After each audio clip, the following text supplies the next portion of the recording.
All right, we've just concluded our intermission from this SF salon with all of you, and I have some very exciting guests. I have the ever interesting and exciting Dr. Alain Barinholtz and Dr. William Hahn. They're co-founders of the Machine Perception Cognitive Robotics Lab. But before we get into them, we're going to have a few words from a very special member of the Ekkolapto community. He's actually Alain's PhD student, and he's going to be in SF, I think, next week or something like that. Next week, and it looks like several times in the coming months. So got it. So he'll be a reoccurring guest in SF. He'll check out SF Commons, the residency, Frontier Tower, AGI House, if that's up. Any cool stuff that's happening, you should bring him in. But why don't you just sort of tell people what you're working on, man? Yeah, absolutely. So my name is Daniel Van Zant. I am Alain's PhD candidate. So he's an awesome advisor. If anyone's looking at pursuing a PhD and they're interested in doing it by the beach, I highly recommend them. I am currently very interested, sort of the tagline on my Twitter and a bunch of other stuff is building AI that enhances human expertise as opposed to replacing it. That's the center of a lot of different things I'm working on. I've got 3 projects that are sort of in this vein. One is my PhD dissertation, which is on using an AI system to help neuroscientists form more robust theories very easily. It's lowered certain workflows from 4 hours to 45 minutes. Another one is on a system to not really generate knowledge, but help take a large amount of knowledge and organize it to make it very easy for someone to learn. I've gotten funding for that project from O'Shaughnessy Ventures. And then the third one is one which will be beginning very soon. And it's a project with the Wolfram Institute to explore how decentralized science, and so there's a lot of distributed autonomous organizations doing decentralized science out there and exploring what types of science they can fund that aren't currently being funded by sort of the more conventional funding sources. And so, like Addie mentioned, I'll be in SF a few times over the coming months. And yeah, I would love to meet anyone there if any of this sounds interesting to anybody. Yeah, we'll send out an email with his contact. You can follow him on social media and everything. But he's a really, really smart guy. And he's one of those people that can really, really ride that line between being extremely creative and imaginative and also very grounded and practical. So I think those are very good skill sets. So definitely try to hit him up when he comes to SF, book a meeting, follow him, whatever it takes to get something cool happening. But yes, of course. Oh, and actually, it's a good thing that he mentioned we both actually got O'Shaughnessy Ventures. So OSV is like this really like sort of kick-ass new fund for a lot of like independent, exploratory, very experimental projects. That's sort of the nature of what the Wolfram Institute, Ekkolapto, QRI. I think many things in SF very much fall into the same category. They're doing great. They gave us a good sum of money to pursue some of these things that we are really focused on that are important to us. So we're very thankful to Jim and the whole team. But anyway, so let's get right into the main show with William and Alain. Take it. You want a screen share? Or are you just gonna talk? Oh, we're just gonna talk. All right. Okay. So I don't even know where to begin. Honestly, I have no idea where to begin. We can right off the tail about what is it, 10,000 BC? I'd say. Well, I don't know. We'll start 10,000 BC, and we'll go each year from there. Well, first you should probably give an intro to who you guys are and what you're doing. Sure, Elon, go ahead. Hey, everybody. Okay, I'm Alain Barinholtz. I am the co-director of the Machine Perception and Cognitive Robotics Lab, which is a little venture that William and I started a decade ago or so, sometime back, with the kind of stated goal of using the emerging technology of neural networks and embedded robotics to explore cognition broadly. And that's kind of what brings us to our current state. So I have a bunch of research kind of within that spectrum, but I'm particularly pursuing I'm sort of doggedly pursuing right now and I need all help I can get, an autoregressive theory of cognition. And if you want to check me out on my Substack, I write quite a bit about that. So it is a sort of a central it's a unified theory of cognition based on the core computational principles that we have now see a lot of support from large language models. So that's kind of what I'm up to. So it's my day job, and then otherwise hang out with Will and talk about all kinds of crazy stuff. Awesome. Yeah, certainly partners in crime there. We set out, like you said, a decade ago to build this laboratory, kind of anticipating the trajectory that we're now in right now with AI. And when we first met, we discussed about how the kind of the pieces of AI were already there. If we go back and look at all the components, even in ChatGPT, all the building blocks, the Lincoln logs were already kind of in the Home Depot. We just needed to go get the parts and find the plot and build this house that we now have with this modern AI landscape. But the thing that's really exciting now that AI is essentially here, that Elon and I have been talking about a lot, is bringing the ideas or the insights that have been gleaned from this breakthrough to other areas, philosophy in general, religion, broader aspects of cognition that aren't necessarily mechanistic models, but these old and original questions that humanity has had for centuries. Exactly. So yeah, this is just an ongoing conversation in terms of where to jump in. But for me, the big shock, frankly, even though Will and I have had various bets, and I've pretty much lost all of them. I've at least a dozen six packs, and William, actually, I remember distinctly when he came to me. I remember sitting in my office and we were having this debate as to whether all the pieces are really there, and really the speed with which this whole thing might emerge. And I've been continuously gobsmacked, specifically by the language models, and as to how rapidly the progress has happened. It was led me to my sort of current trajectory. And really kind of pursuing and saying, hey, I think this is a model of the mind. But I didn't quite anticipate the speed with which the progress we made. And what I misjudged, I think, to some extent, was not necessarily the power of these models, but to what extent humans and our civilization and our culture, and particularly in the first place, our language, is modelable. That it's sort of computationally tractable. And to me, that was the big epiphany. I'm like, oh my God, language is actually something that we can capture computationally. What are the implications of that? My head is still spinning about that. I have quite a bit to say about that. But to me, this opens up the vistas of rethinking all of the old problems. What's the nature of consciousness? What's the nature of meaning? What's the nature of mind?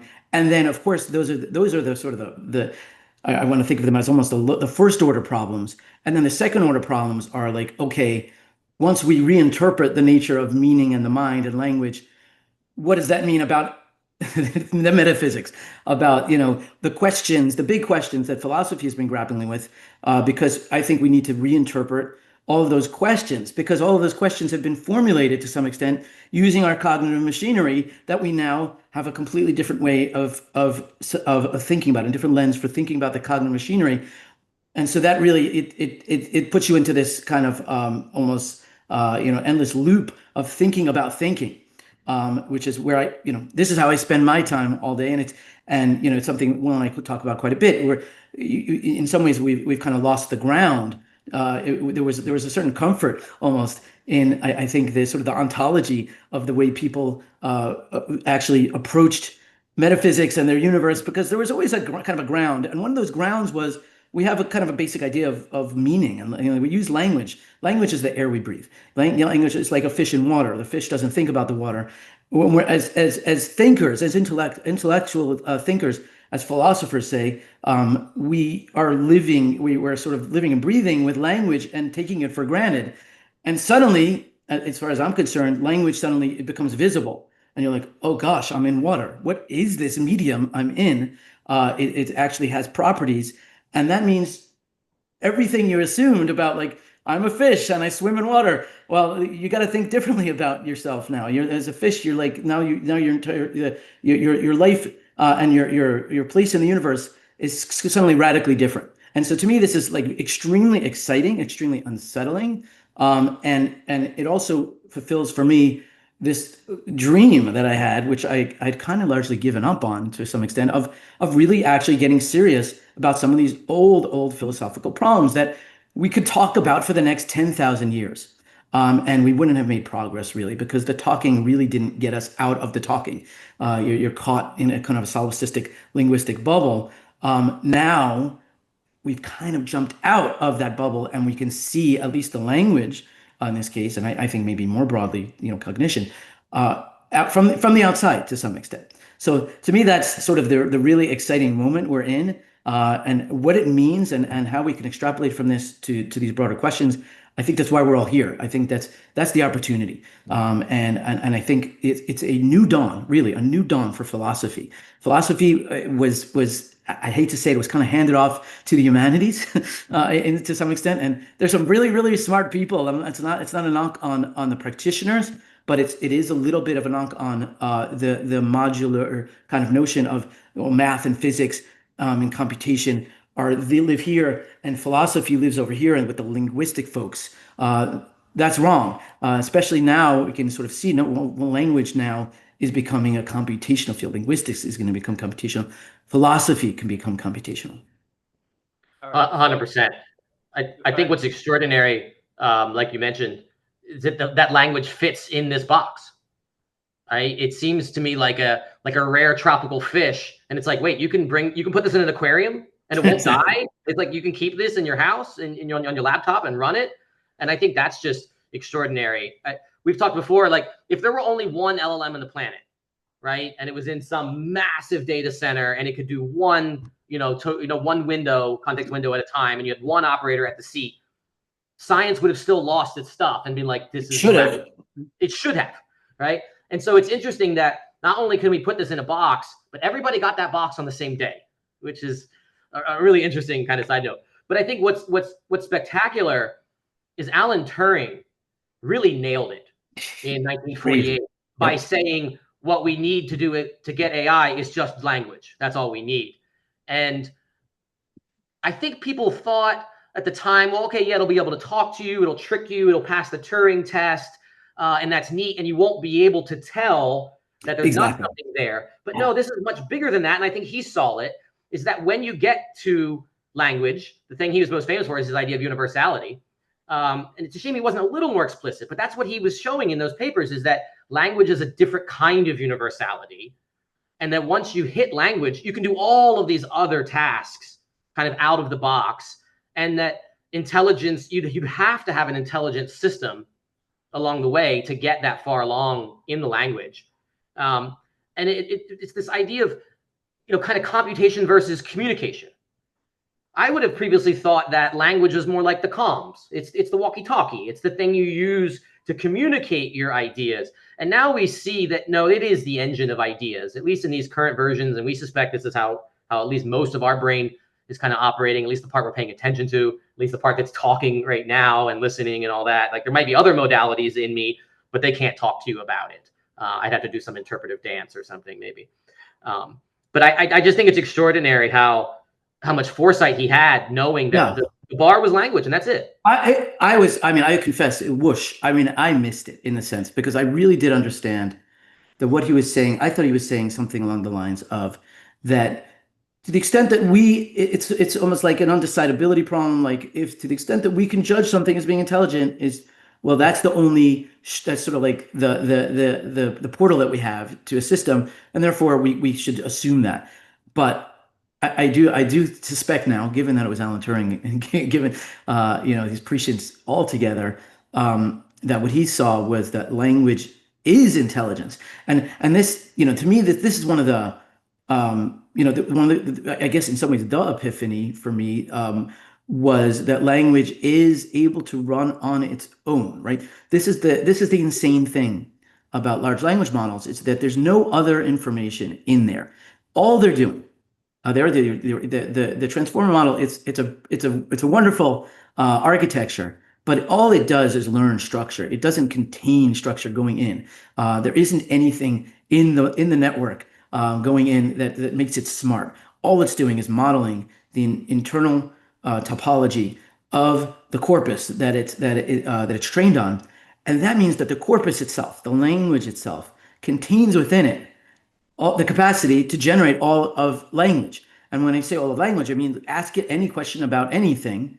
In theory, if it has to be exposed to the data, of course, but if it's been exposed to the information, it will be able to tell you anything you want about it. And I'm not getting into, neither of us are taking I think, particularly strong stand on things like hallucination. I know, Daniel's got a lot to say about that, and certain kind of limitations, perhaps mistakes that these models can make, certainly based on their extrapolating from their training data.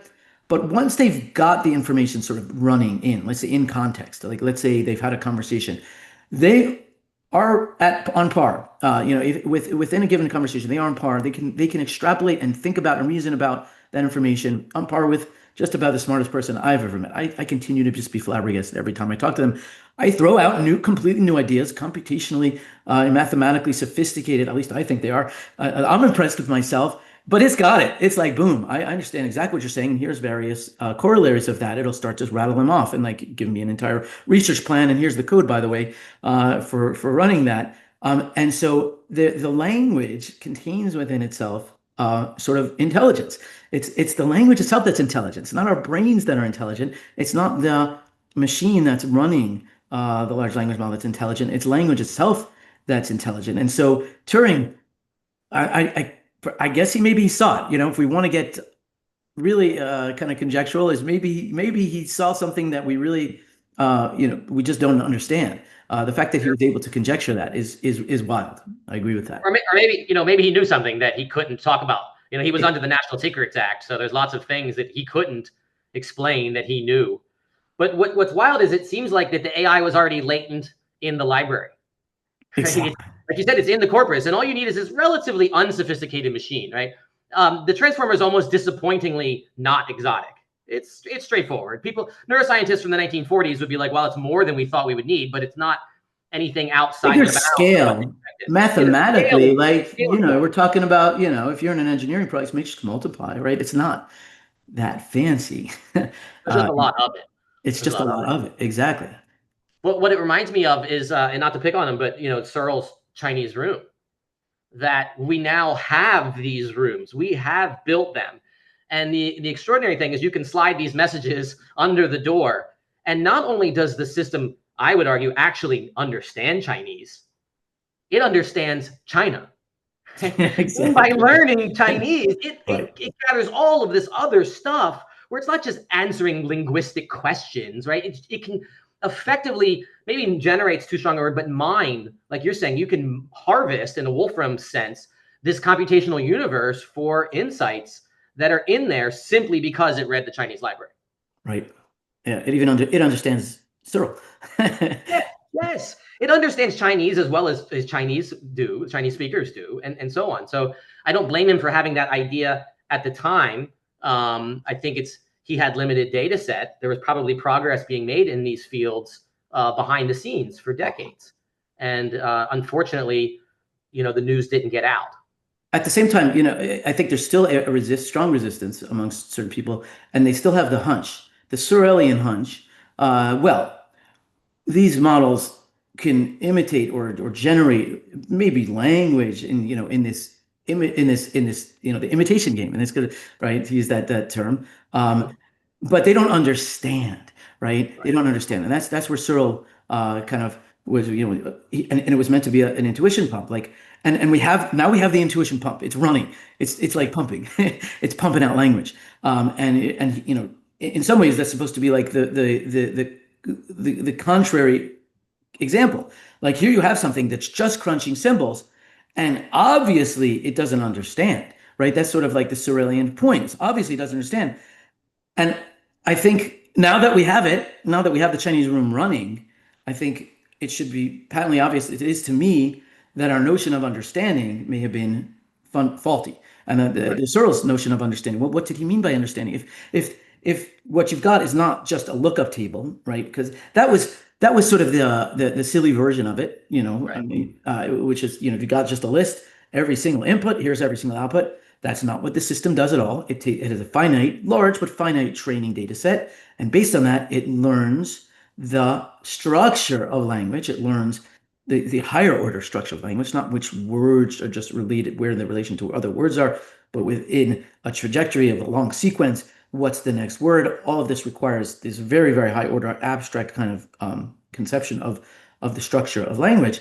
And so what it's doing is certainly not lookup table, but at the same time, it doesn't know what red means. It doesn't know what space means in the way that we do, because we have this multimodal kind of, we have these multimodal minds where we do other stuff, right? When we're talking, I say the word red, we also get an image of red. I say the word apple, you can pull that up in your head and do that things. Okay, the model's not doing that. I think, that's where Searle was like, well, I understand, but what does he really mean? This means I can also pull up this visual imagery.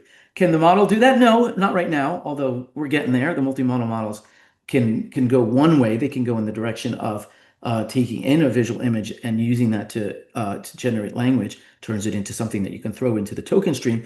We're going to go the other way soon. You're going to say apple, and it's going to produce the image of an apple, and it's going to maybe use that to reason.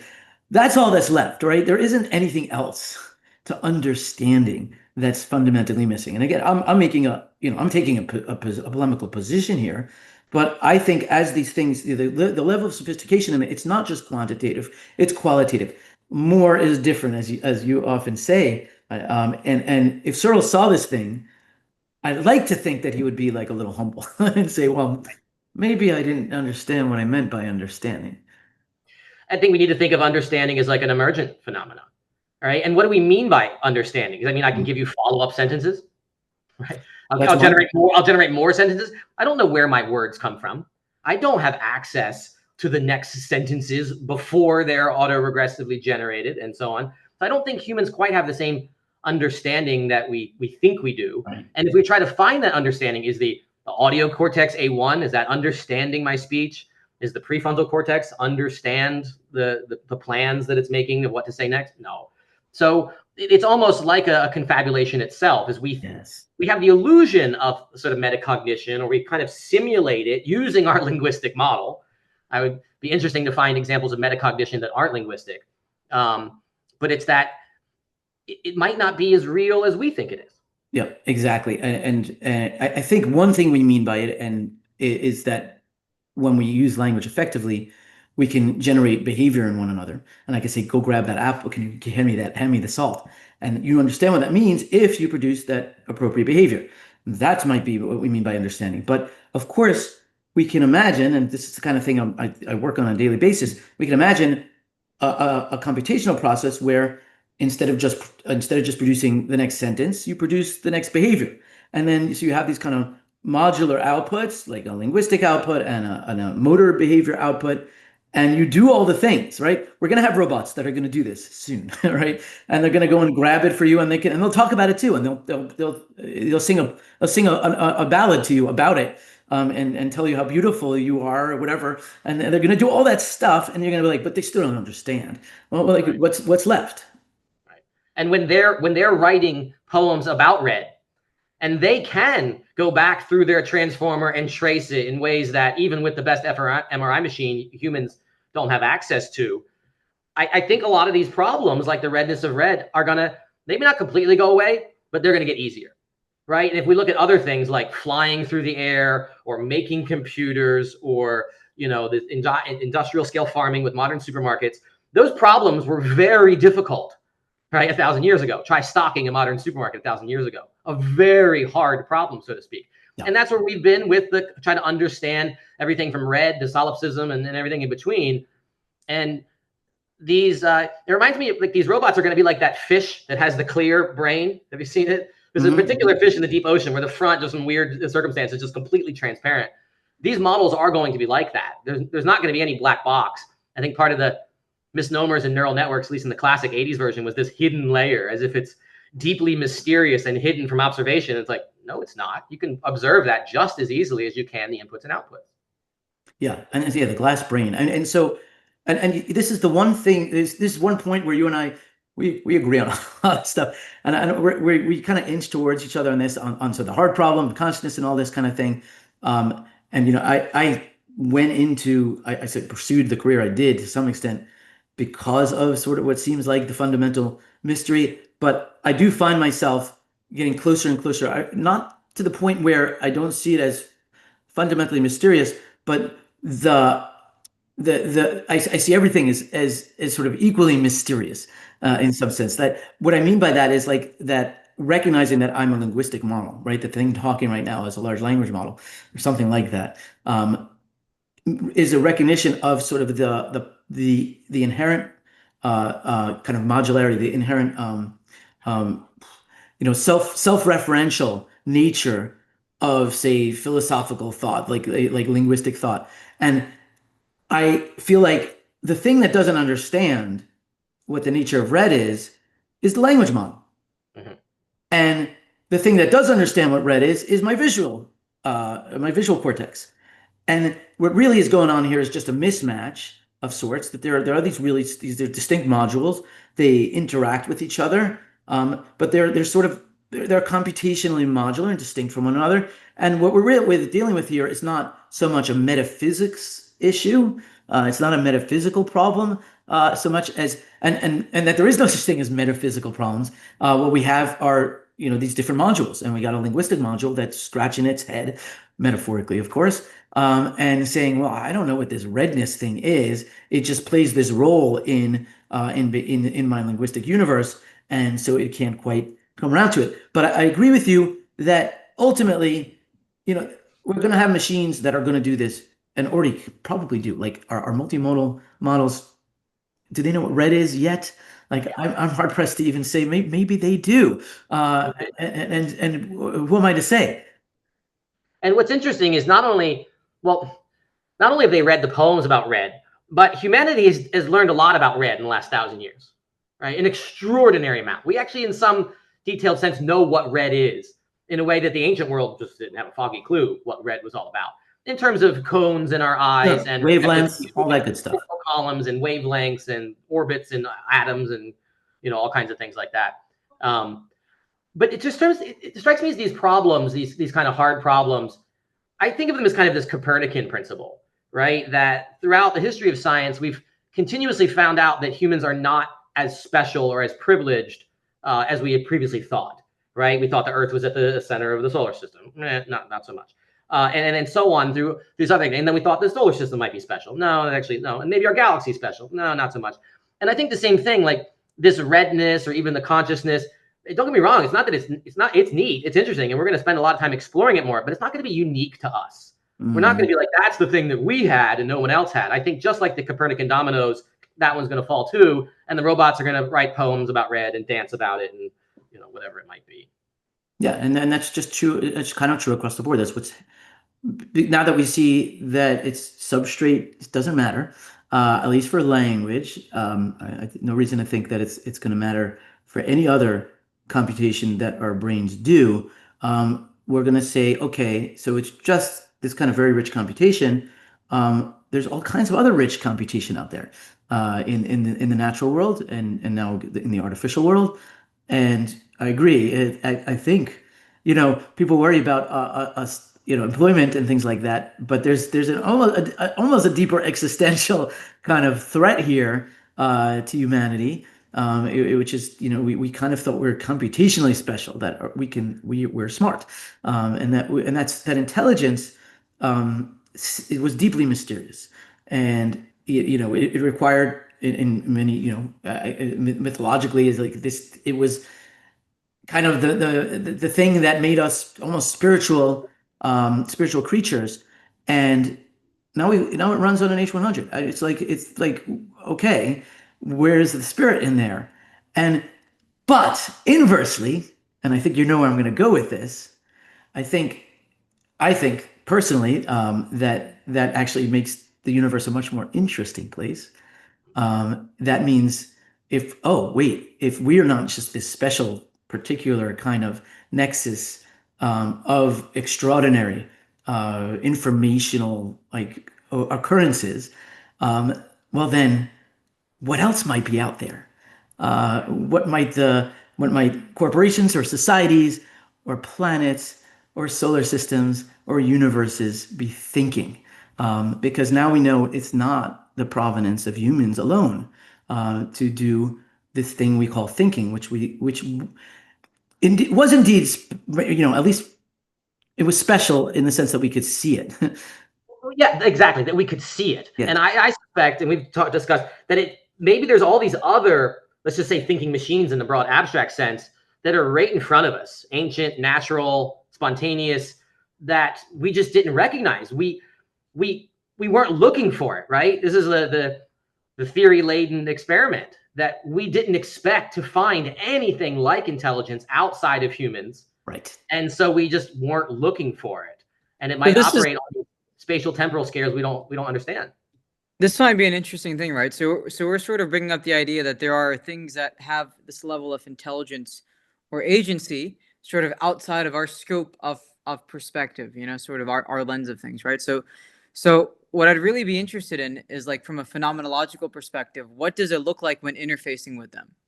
Could this be what people talk about with the idea of, okay, well, sort of language, different kinds of languages, prayer, ritual, placebo, culture, idea of cultural computing, all that kinds of stuff? Like, what are sort of those structures that exist, but we're not necessarily able to directly interface with it, and yet it can still affect us? Or maybe we are interfacing with them, but we just didn't recognize it. Right.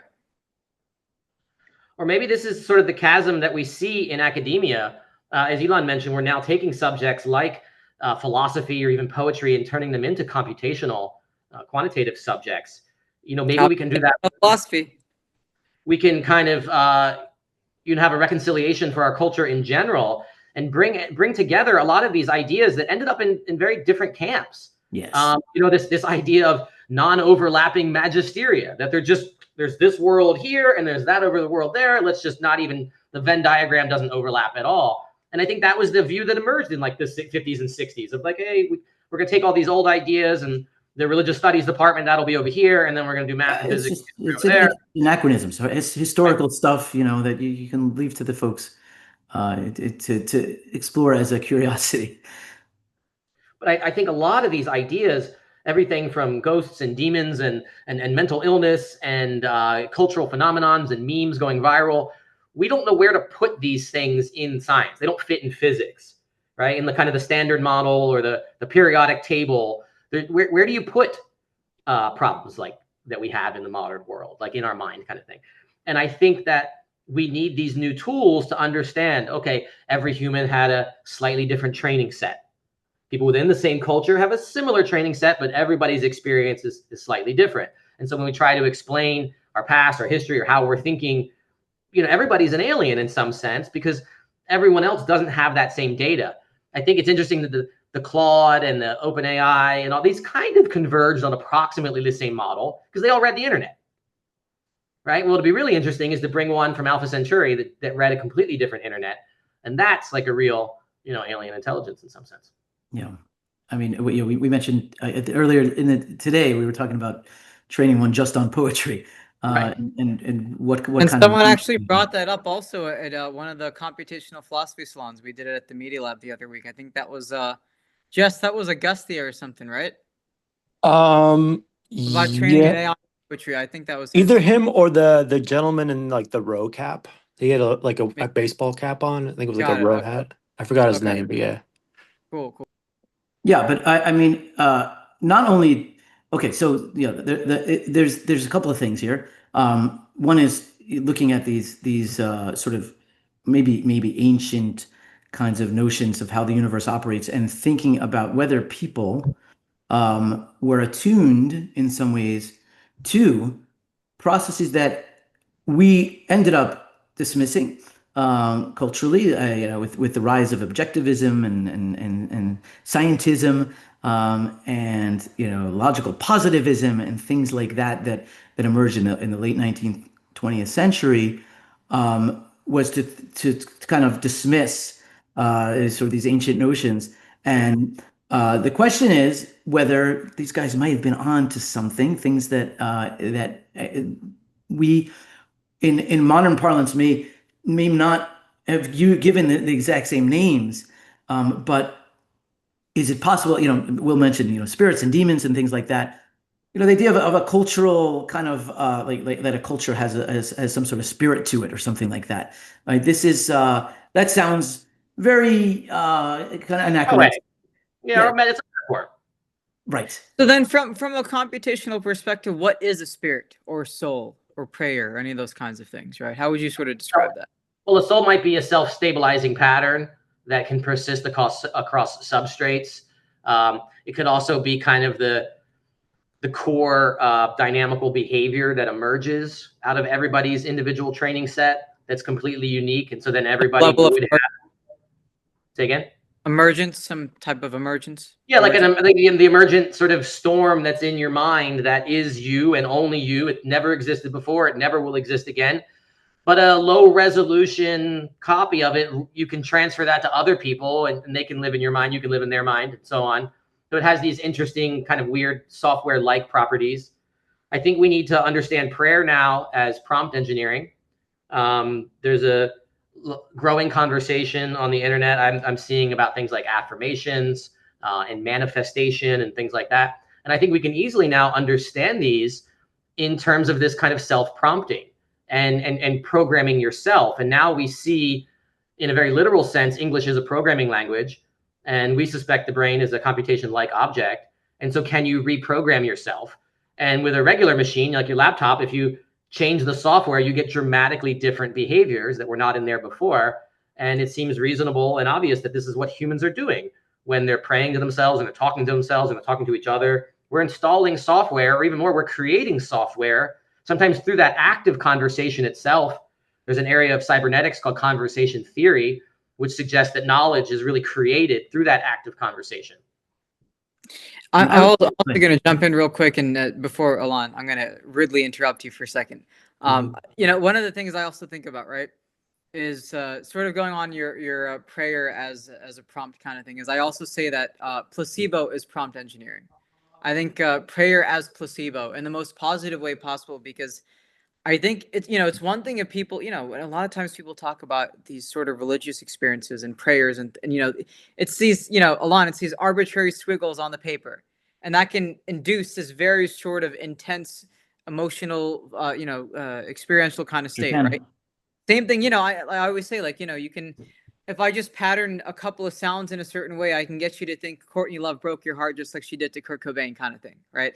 I can do all these kinds of things just from these sort of weird ways of patterning these kinds of these constituents of information in this weird way, right? And the placebo thing was interesting because I think, and I share this is definitely not only my idea or opinion at this point. I know Michael Levin has talked about this in the past, but I think placebo comes down to this idea of what the binding problem is. When we talk about the binding problem, what association is, how you're actually, when you say that letter, that shape on that paper, it means this sound or it means this thing in your head, what's actually creating that binding and coordination process, right? And this also goes into the idea that sort of language and synesthesia are very, very similar, if not maybe the same thing. And the language that we kind of talk about in this sort of visual and audio format is just sort of a shared collective synesthesia, right? And I think you can induce different states of mind by tapping into, musical languages like soul ray soul, right? Which Dr. Hahn talks about a lot. Or like an olfactory language, a language made of smell. Ekkolapto people, you've already heard this a million times. But I think this is very interesting because it's also suggesting that you can take these things that are neutral and sort of arbitrary, like the squiggles on a paper or these sort of random sounds. And if you structure them in some way in accordance to the observer, you can literally very dramatically change it. Now, here's the other interesting thing too, is, on the note of manifestation and all that kinds of stuff. I think at the local level, you're reconfiguring yourself to better make use of the environment to actualize that thing, right? So I think that's sort of maybe a computational way of saying what kind of way can you be physically coordinated with the environment where you can call on this to happen and it'll come to you? So sort of like the Force, right? This idea of telekinesis or telepathy. I think these things are actually, now that we sort of have this interesting understanding of what computation is, what information is, I think these things are way more possible than we think. Are they going to look exactly in the way that they do in Star Wars? Not necessarily, maybe, but I think there's something there. And yeah, hard agree in a sense. Not necessarily on the force. I mean, I've been practicing my life. I still use the force, Alon. But what was that tapping into, and why is that so appealing to us? And I think it goes back to this idea that there was this sort of gap between us and the ancients and this sort of intuition, and that what we're really coming to understand now is just the extraordinary ignorance to some extent we have with regards to our own computational powers. Like, we're very impressed with ourselves, but we haven't been impressed enough in some ways, because now that we know what language is, we know that that it's far richer in some ways, much more computationally sophisticated than we had thought. We have to think about ourselves as potentially operating just like the tokens, the words are really get their meaning from this much larger, this macro structure that they certainly exist in. We have to start thinking of ourselves as living in a much larger fabric, in a much larger macro system. And your beliefs and your ideas, they don't belong to you. They're not in here. These are part of this macro system. I've used the term as well, we call it a hyperorganism, right? There's a hyperorganism of a society, and the words belong to that. And when we talk about things like God, and we talk about things like morality and all of these kinds of ideas, these aren't our ideas. They don't live within us. They live within this larger structure. And that means we have to take them much more seriously in some ways than I wouldn't go so minimalist on it. It's not just about affecting our own thoughts and like, now I think positively, so I'm going to be more positive. That positivity is part of a much larger pattern that's happening. We often talk about this, like neurons. Neurons don't know they're neurons, right? Nobody tells them. They're doing their little happy dance. They're shooting things out. They're living their best neuron life. Little do they realize that they are participating in a much larger computational structure.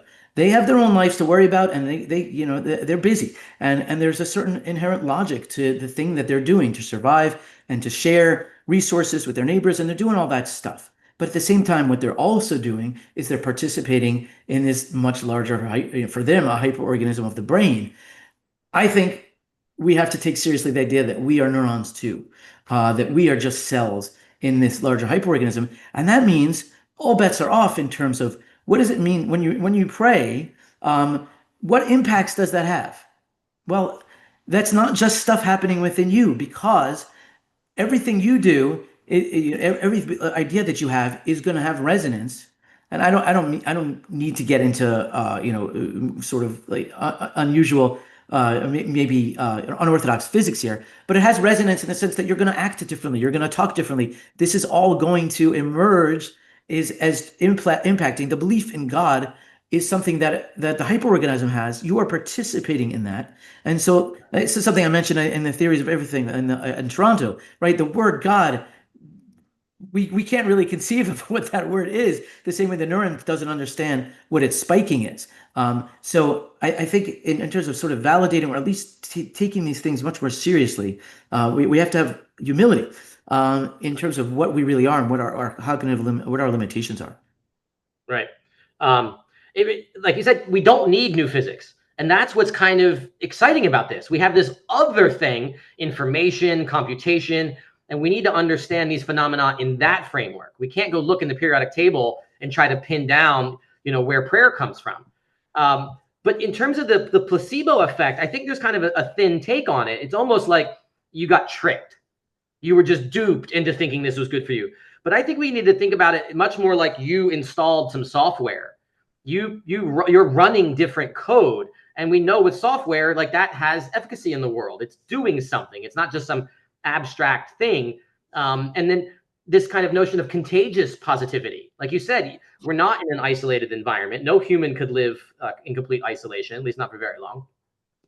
And so that positivity or the negativity, whatever you're embracing at the time, it can spread in a contagious kind of way.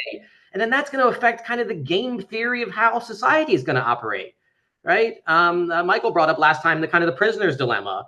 And you can imagine now, well, if everybody's being positive about it, you're going to get a very different outcome versus everybody's kind of being mean to each other. Well, are those just placebo and nocebo? Those are just linguistic tokens. Why would that change the game theory outcomes? But I think this is this kind of feedback loop that we now understand, this kind of higher order cybernetics. Yep. And these are the ones that we can sort of talk about and think about. I guess to the extent I want to even push back on sort of some of the way that people have been expressing this so far is that we could talk about sort of engendering certain kinds of patterns within your own mind, which is very powerful. And could be, that call it the placebo effect. In some ways, you could reinterpret as, okay, the medication is just doing the same thing, right? Really, you're doing is just unlocking some sort of pattern or process that was already latent within your system. Yeah. But I want to go a little further even and to say, well, we really don't understand what the nature of ourselves in this larger universe is, and it opens the door to thinking, having a somewhat different possible potential metaphysics. And we just, I guess what I've become is very humbled by the sort of the limitations of our framework, our intellectual framework, and when people are awed by some extraordinary natural beauty, that awe that they feel, you could say it's just a feeling, it's dopamine or whatever, it's just some sort of process.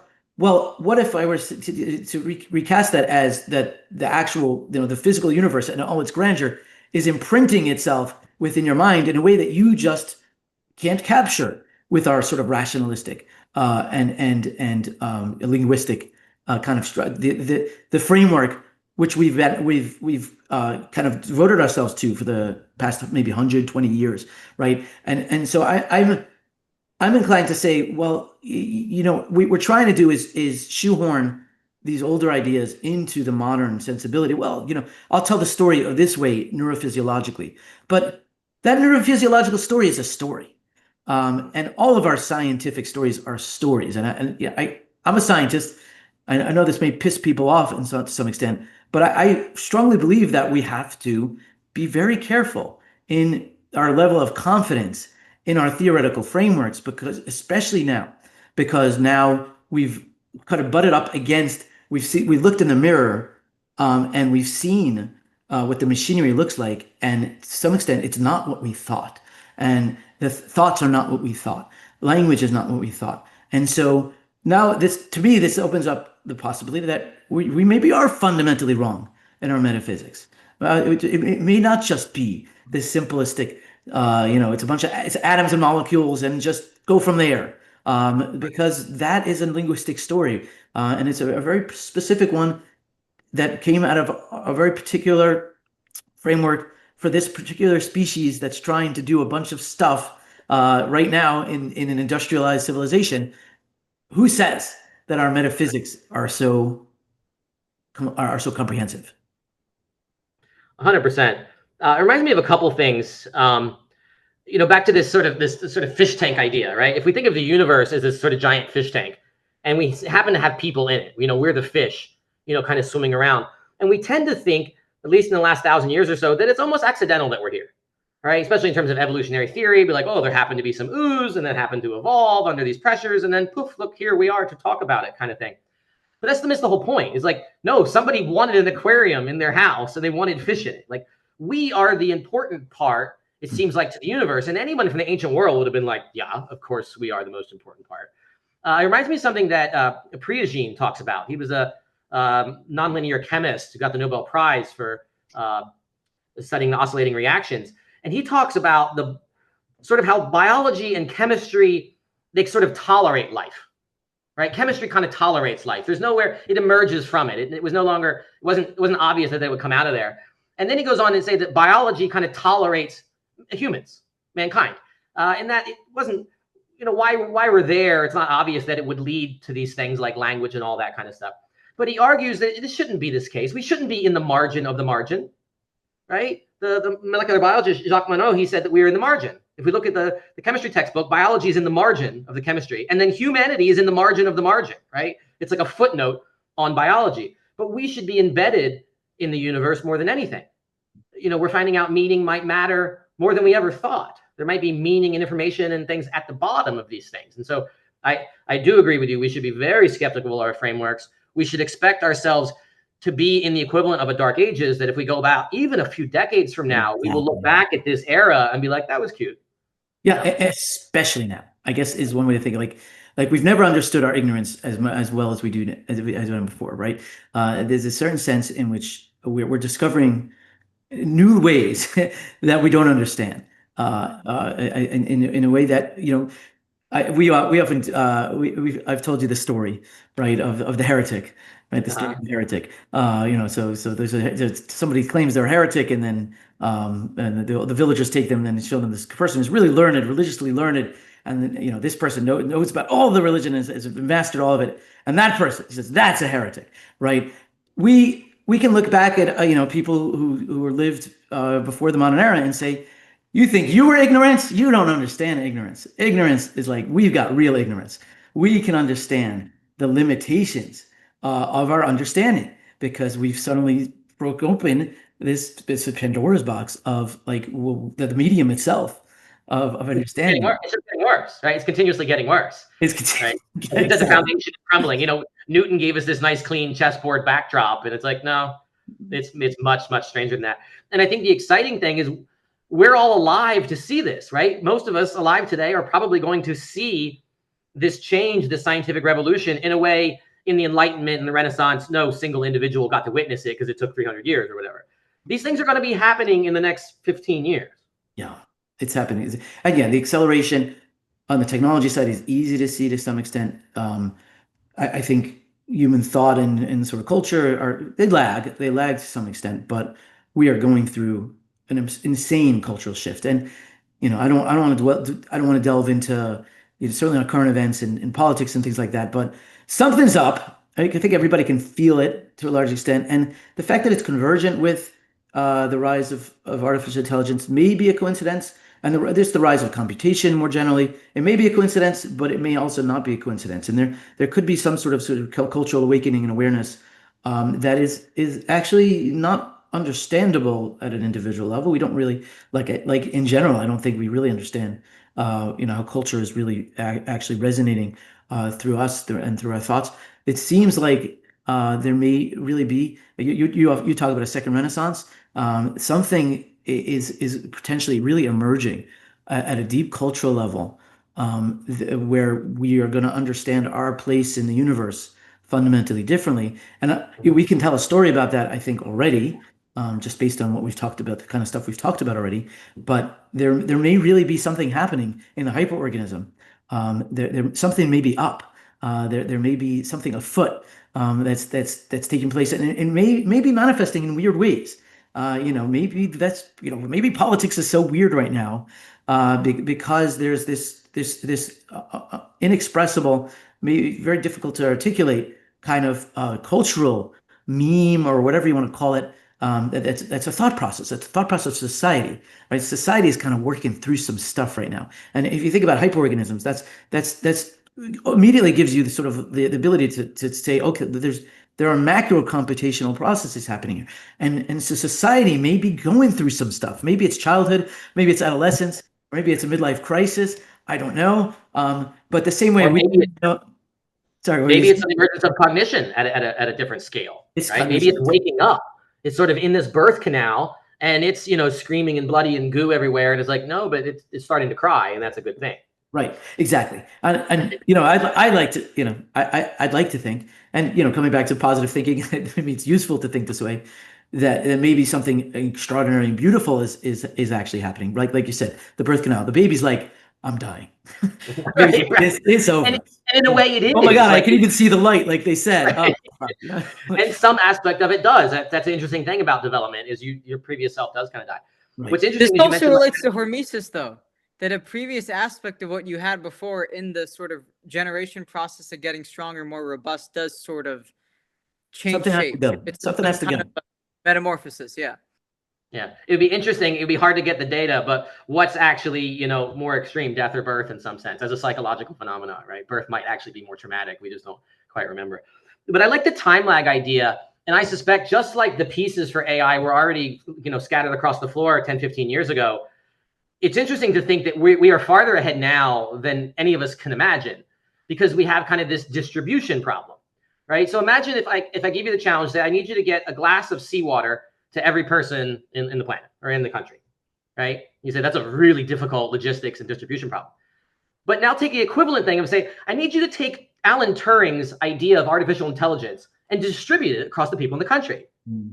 That took 75 years to get it distributed. And so the ideas that have been developed in the last 20 years, most people have never heard of them. They haven't distributed yet. So we're farther on this journey than we can even witness. Singularity is already here. We just don't see the crest of the wave. Right. And yeah, again, I just come back to the idea that maybe our sort of subconscious or our collective subconscious is more aware than we are as individuals. And maybe that's, something that's rattling around in our culture and it's manifesting in strange ways in the individuals. I'm curious your thoughts about, unconscious in terms of this model of LLMs and things. Would we model the unconscious as non-linguistic, or is it the set of stuff that the linguistic model doesn't want to deal with, right? Sort of this lethal text, info hazard kind of scenario.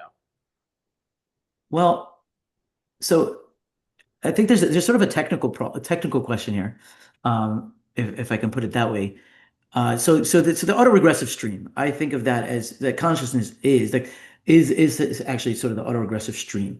That what's happening in sort of the present moment is this convergence. We're taking all of the sensory data and linguistic data and all of these things, and we're using them as the prompt, sort of to do the next generation. Sort of William James style. Yeah, exactly. And now we can even think about how we would model this computationally. And something I struggle with in sort of formulating this is whether is there a single autoregressive stream? Are there multiple autoregressive streams? Does the reason why there seems to be a kind of a single unified consciousness in a kind of linear, sequential, very sort of what's the word? Compute limited. Not compute limited, but bounded. Like you can only do one sort of conscious thing at a time. Sort of the spotlight, the conscious spotlight of attention, right? The cocktail party is sort of like the other, yeah, exactly. The narrow. But multiple personality shows maybe not at the exact same time. Well, can instantiate multiple models that don't seem like they're on the same autoregressive trail. Sure. That's exactly what I'm bringing up. Is so yeah, you have multiple personality, but in the rest of us, you can have a thought process that suddenly pops into your mind, which seems to have required quite a bit of computational sequential thinking. I like to come back to music. In most occasions in my life, if I'm in the middle of doing something and you ask me what song I'm thinking about, I'll be like, oh, I'll tell you which song, and it's there. The song is playing. It seems to require this kind of sequential. Actually, I think music is like the quintessential example of autoregression. It's got this predictive structure that then produces the next note and then the next note, and so you've got that running sort of in the background, if you want to think about it that way, and you're kind of aware of it even while you're aware of the other thing. And so it seems like you can have potentially multiple autoregressive streams that are running at the same time. And then the question then is, well, can you have unconscious thought processes? Can you have unconscious thought processes? The same kind of thing we call a thought process. Of course we do. Otherwise, where would our behaviors emerge from? Well, do they have to be sequential in this way, like building on history, contextual history, like where maybe something pops in your head because of suddenly reminds you, right? Like you're trying to solve some problem, and then boom, you get some image in your head to solve it. That's not the same thing as a sequential process, the kind that we do when we're having a conversation. It's not the same kind of thing when we're thinking through a problem sequentially. If I do this and then I do that and then I do that. So those are the things that I tend to think. I call those the thinking, like what we call conscious thinking, and I think those have to actually follow the autoregressive script, and you have to do this very complex thing with it's self-attention. You have to weight all of that. You have to say here's all the information. I'm gonna make a decision how that all is going to be harnessed, and then it's collectively used to generate sort of next cognitive token. But could you have unconscious versions of that? Well, you say, of course. I don't know. If you sort of show me I've often had this experience. I don't know if you've shared it, if other people have it, because I don't really ask people this, but I'll be having a I'll be thinking about something, and then I'll actually suddenly have this sense that there was a whole other thought process that I suddenly see a glimpse of, and I'll be like, oh wait, what the hell is that? Is it like everything just starts to fill itself in almost? No, this is like a totally different thought process. Like to the one I'm thinking about, I'm like, and I see it, and I see its trail, and I see its trail like it's like its contextual trail, just like I would expect from this sort of standard autoregressive process.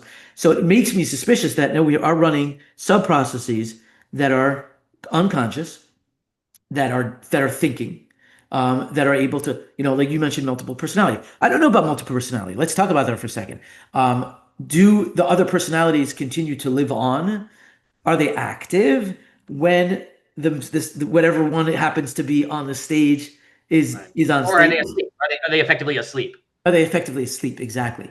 So, this is, we can get into Freud and start thinking about like the idea of subconscious process. Are there subconscious processes that have the same kind of computational sophistication as the conscious ones? My conjecture is there aren't. But I'm totally willing to be proven wrong. I think they are. Actually, Dugan brings up an interesting point. You're saying multiple personalities equals context switching. You want to elaborate on that, Dugan?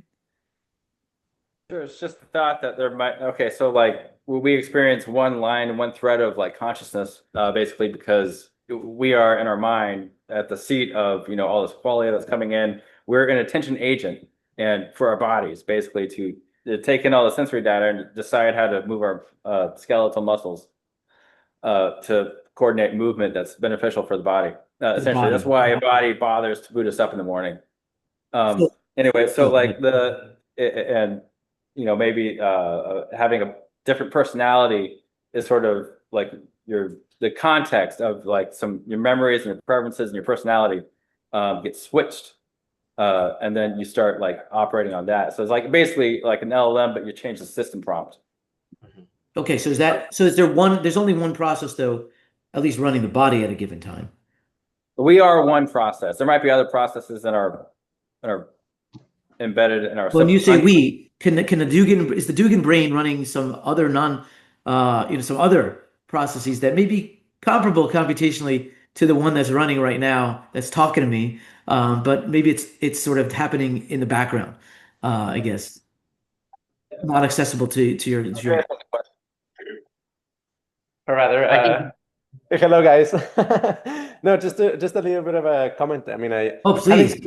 Having to do with multiple personality disorders, because like I looked it up exactly like that question of like, when you switch over, is the other personality disorder just kind of like asleep, or is it in the background, or like is it experiencing something else? Mm-hmm. So the answer to these questions for almost any formulation like this is that you will probably be able to find somebody who expresses that disorder in that way, right? So there are people, all the versions. Essentially, yeah, like there are people for whom there are multiple personalities claim to continue to have a life when they're not kind of like active, and they have kind of like a dream world that it's independent of this one. And it can, there's events happening and the different alters talk to each other while you're not looking at them. There's other people for whom the alters are always in the background, and they're able to remember and see and interact with everything that you interact with. It's just kind of like who has the mic sort of thing, who has the microphone kind of a setup. And then there's like others much more kind of like radical, where like the alter only remembers the experiences that were had while they were holding control. And in that case, you have kind of this like radical segmentation of memory. Like the memories don't overlap. It's like, was it Javier or was it Alfredo you were talking to? Is like when it was one or the other.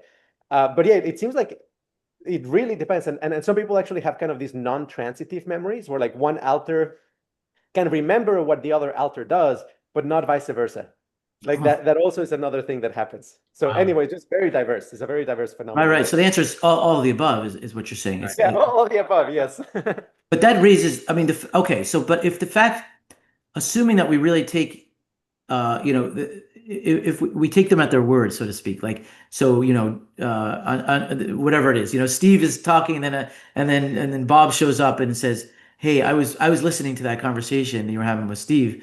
and I was there the whole time. Now, of course, we could say, that Bob is confabulating backwards and maybe stealing the memories, but wasn't really experiencing it. But if you believe Bob, then that answers my question in favor of Will. He wins another bet. That these processes, equally rich, can actually be running at the same time, and there isn't really anything privileged about the one that's talking to you, except that it happens to have control of your mouth right now, right? So, and of course, you can then conjecture that all of us have these. Maybe we don't call them super personalities, but there are other processes that can be running in the background.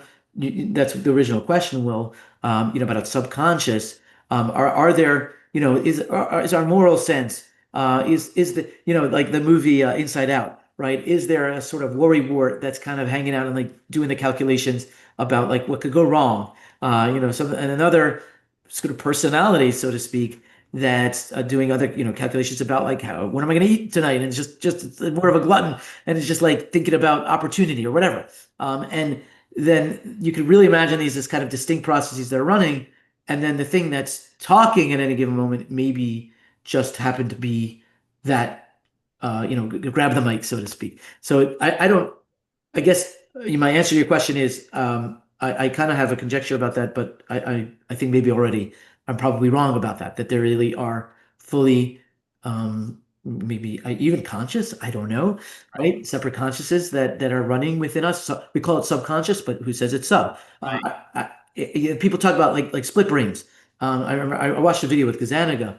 We're talking about the split brain experiments, and I always found it a little bold of him to say. He said, "Well, here you have the left hemisphere, and that's the conscious hemisphere that can talk to you, and the right hemisphere isn't really conscious." I think that's what he said, something like that. I'm like, well, who says? Right, the right hemisphere may be like, and it's like screaming silently. It's like that jerk left hemisphere is doing all the talking, but I'm sitting here. Screams in music, yeah, it screams in music or something that we wouldn't understand.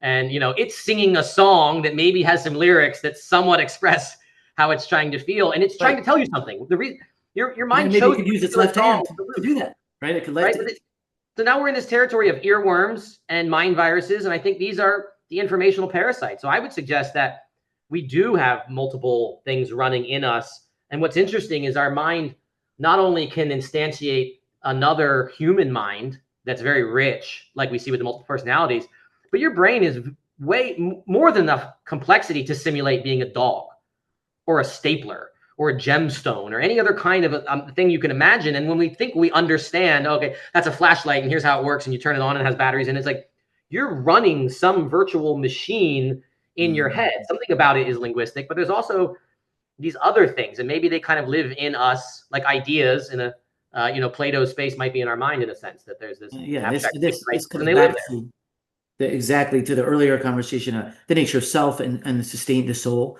and isn't the self actually made up of lots of other people's selves? Haven't we just learned and observed the patterns that we mimic within our minds? And isn't that a kind of transmigration of souls? Yes. Right? And are you not running copies of them in your head? Am I not running a copy of you in my head all the time? I am. Right. There's a will that lives inside of me, and I think it's probably vice versa. And Absolutely. not only does it like whisper in my ear, so to speak, but it manifests. It grabs the controls, just like grabbing the mic, in the sense that it's influential in the way I think, in the way I behave. And so we have this amalgam. We have reincarnation, right? These kinds of and those models almost have like a privileged access to aspects about us that we don't have. You understand things about me that I don't understand about myself, and vice versa, just because you have this weird kind of perspective from the outside. And I think this is also a giant factor in therapy and in just conversation in general, is the fact that you're having these sort of shared ideas and contextual spaces that other people are able to tap into through their own perspective. It's sort of the perceptual cryptography. I actually think the idea originates with Andrés, who mentioned it way before. I think he calls it like the psychedelic cryptography, but I think they're similar-ish kinds of ideas. It's sort of like, as the hyperorganism of all of us that are in this event, online and in person, we're both sort of tapping into some inherent structure. I mean, which is sort of the nature of the topic of what we're talking about, in a sense, right? This is also the cultural computing idea. Also, speaking of which, Michael, speaking about grabbing the mic, we should let Michael grab. Oh gosh, He's got a sorry, question. Michael. All right, so I'm pretty sure that the unconscious mind is actually conscious, so I would agree with Dr. Hahn on this, because I think that conscious computation is just like, or our consciousness is just like conscious computation being used to solve the problem of what do we do next. And I think that the unconscious mind is constantly doing various tasks, such as like labeling like our sensory inputs, and also like you guys were talking about, trying to like solve problems in the background.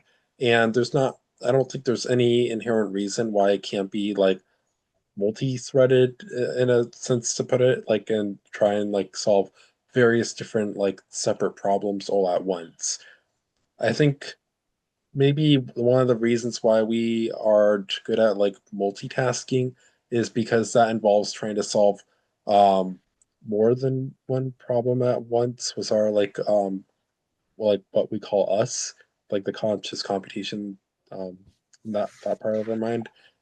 And multitasking might be something that the unconscious mind is better at as a result. I'm not sure.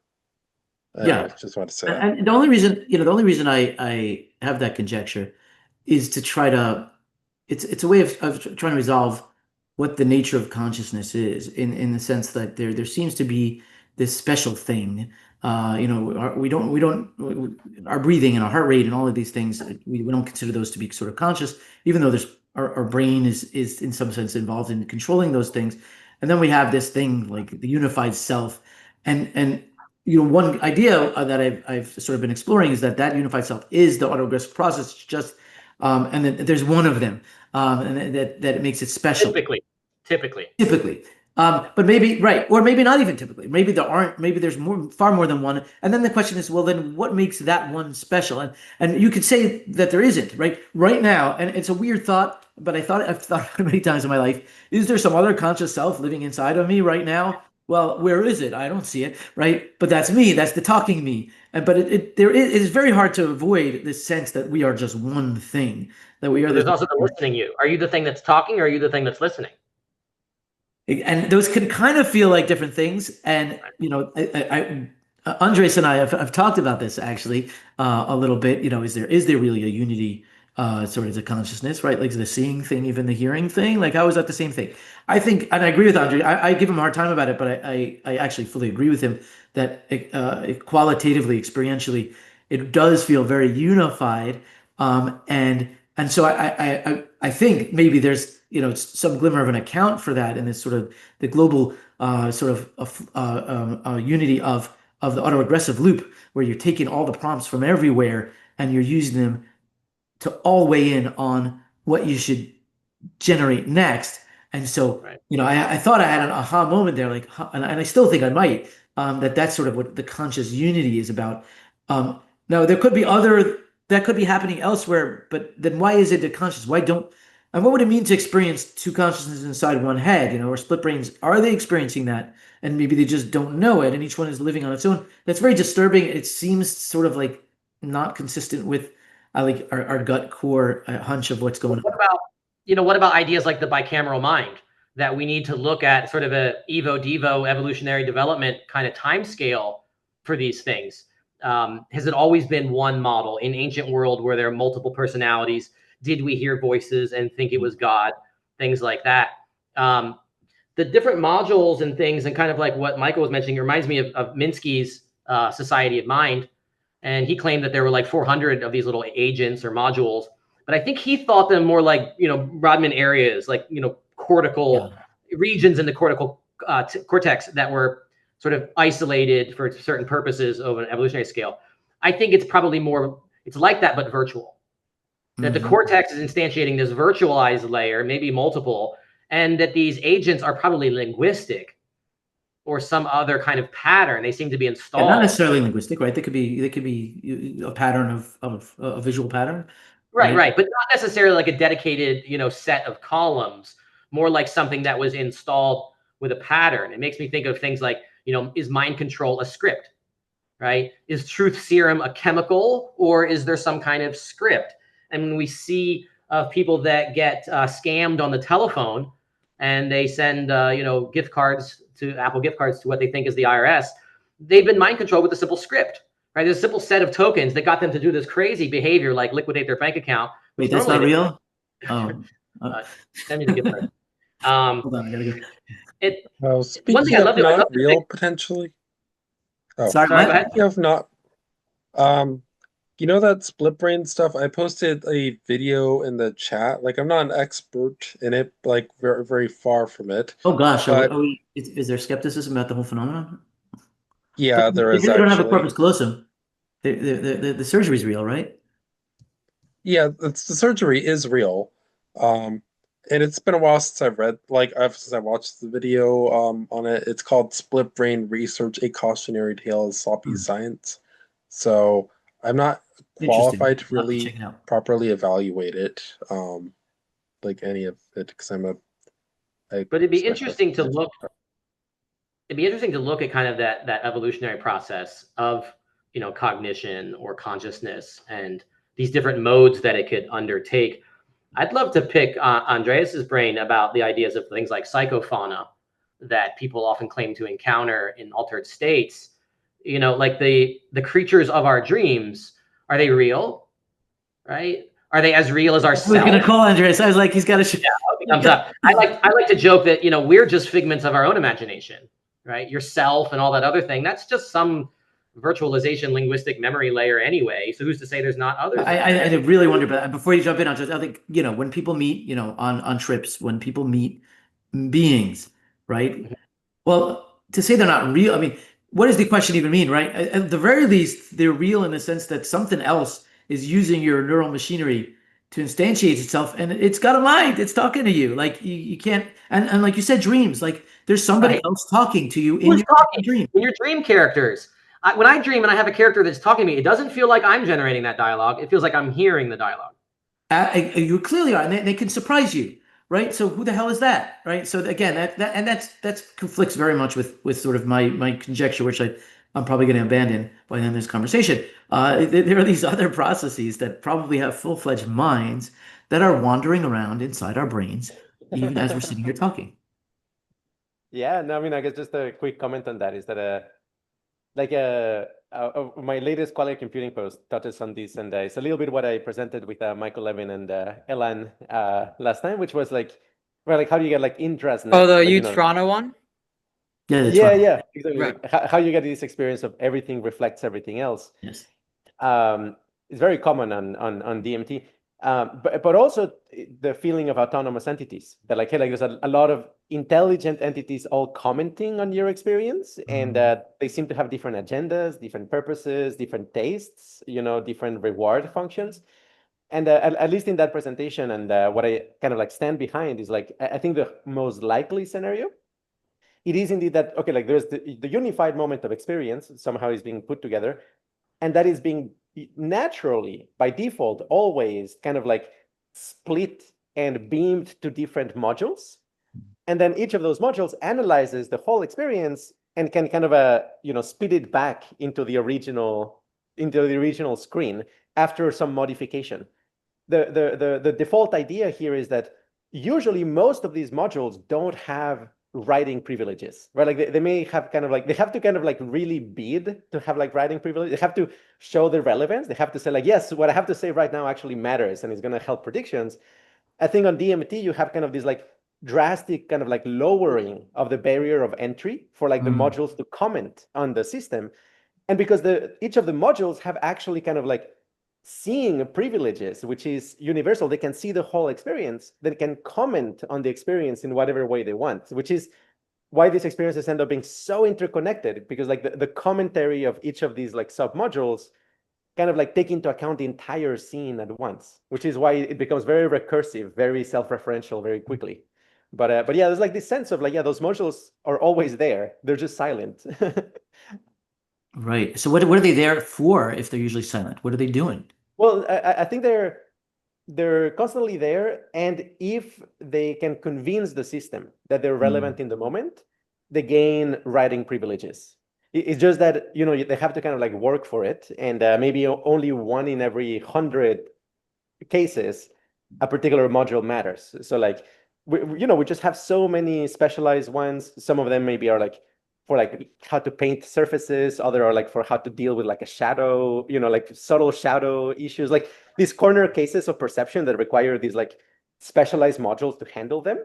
I think usually they're silent, and then on DMT is like all of them get writing privileges all of a sudden. Very interesting. So I was and they're not necessarily, they don't have the full rich sort of computational capabilities of sort of I guess the central identity necessarily. They're fairly No, they're narrow. the visual phenomenology of the trip. Well, also the tactile. I mean, it's like the full phenomenology. The where the agency becomes like non-trivial and interesting is when these modules use the screen of experience to talk to each other. So like it's not like, okay, like one of these modules maybe is like specializes on like like your left toe or like your finger or something. Like it's a very specialized thing, but once it is reflected on the screen, it can talk to all of these other modules and form coalitions, and then you get these competing clusters of coherence that are trying to compete to interpret the scene, are competing to making sense of the scene. And your ego is just going to be one of those. It could be like one of 10 different kind of like sense-making centers of mass, if that makes sense. That's kind of how I think of them. Yeah. Is there a privileged one though that's like sort of in charge, like the center stage, like the main character, so to speak?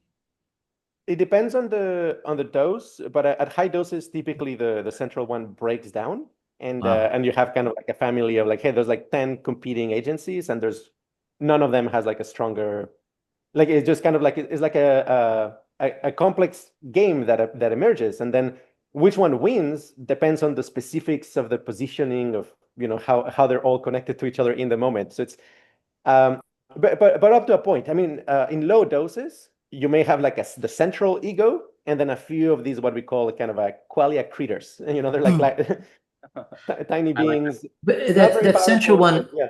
You can. Is there a sort of, but there's continuity of self. Like there's still Andrés is like the one who whoever's doing this, who before they went into the state, and now they're suddenly hearing the other ones, but it's still sort of there's continuity of that sort of dose self that retains its identity, but is now hearing the other ones. Is that not? It may not. Its identity becomes fluid. So, like for example, some of the other alternative agencies may actually kind of lure some of the components of the central agency to kind of defect against it. I mean, it's very weird, but it's like, for example, like if your sense of self usually has like a sense of like having two arms and a face and so on. Maybe at first you encounter an entity like okay, there's like a god with a lot of arms, and like that is kind of a qualia critter in a low dose. In higher doses, your arm may defect and join that other entity, if that makes sense. Like it may fragment, like what is usually holding you together as an ego becomes weak, and then other connections, like other things that bring together the features into agents, may overpower the loose connection that usually brings together the features that form the normal ego. So amazing. How many of these entities do you think are hitchhikers, and how many are sort of paying customers? Can you give we need lines in for this one too. You meaning how many are functional, and how many may just be somebody planted them there, or they went along for the ride. They're like I'm going to jump into this brain, like it's a cultural meme or whatever. Right, or transmigrated, right, met to some psychosis kind of thing.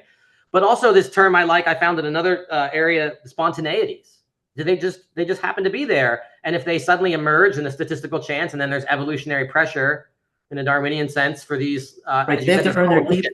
Do they have to earn their keep? Coalition of these agents. What do you say, Elon? Yeah, did they have to earn their keep or not? Right? Do they get kicked out, rooted off the island if they're not like useful? Or are they pure informational parasites that happen to be there, and you just don't notice the tapeworms until you're on the altered state?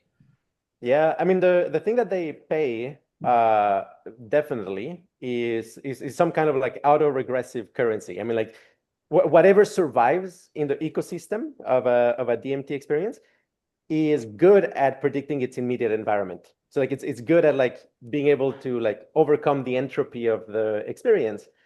But what wins, what ends up having those properties is so idiosyncratic. Like it depends on just how specifically the trip evolves. Because I mean, it's kind of like, right, like an animal is adaptive only in specific niche, right? It's like, okay, like maybe this seagull is adaptive, but in beaches, right? It's just like, if your experience evolves, suddenly you go to the beach and the seagull is happy.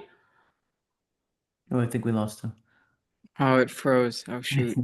It was bugging out for a bit. That critter, like, they ceased to exist.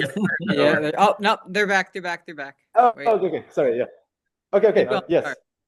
So I was just saying that yes, like which agents are good at surviving depends on the context, and the context is idiosyncratic. It just depends on what kind of music you were, listening to, what were you thinking about, what seeded your experience. In effect, yeah. So can they speaking of spontaneity? So on a different trip, maybe certain ones are born then, and do you find consistent like across trips, like, oh, I remember you, or is it like a different cast of characters each time? There are recurring characters, and my sense is that there's like I mean, it is kind of like some animals are very effective in some contexts, right? Like I guess like what is the crabs, right? Like there's like carcinization is what they call it, right? Like that. So many. Yes, crabs show up again and again in evolutionary history. Yes, that's exactly. Right. I think it's the same with DMT entities. There's like some entities that like they're kind of like crabs. They're like just very good at surviving in a DMT environment. Stable forms of the photonic space. Yeah. But then there's others that are like much more specific, that you need a more specific environment. I mean, and the last thing I'll mention about this is that the system also learns, because like if you experience like a demon possession type of experience, which sometimes happens, is like one of these very bad entities arise, your system, your whole mind and body learns how to prevent that, right? Like it kind of like learns, okay, what other connections, what loyalties do I need to boost so that defection cascade doesn't happen. And so there's a learning process over time. Yeah. That's in line with sort of my immune system theory of cognition, that our brain is actively trying to protect us from unthinkable thoughts or unstable thoughts.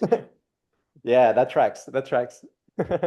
Very cool. Yeah, I mean, all of this is spectacularly, I think,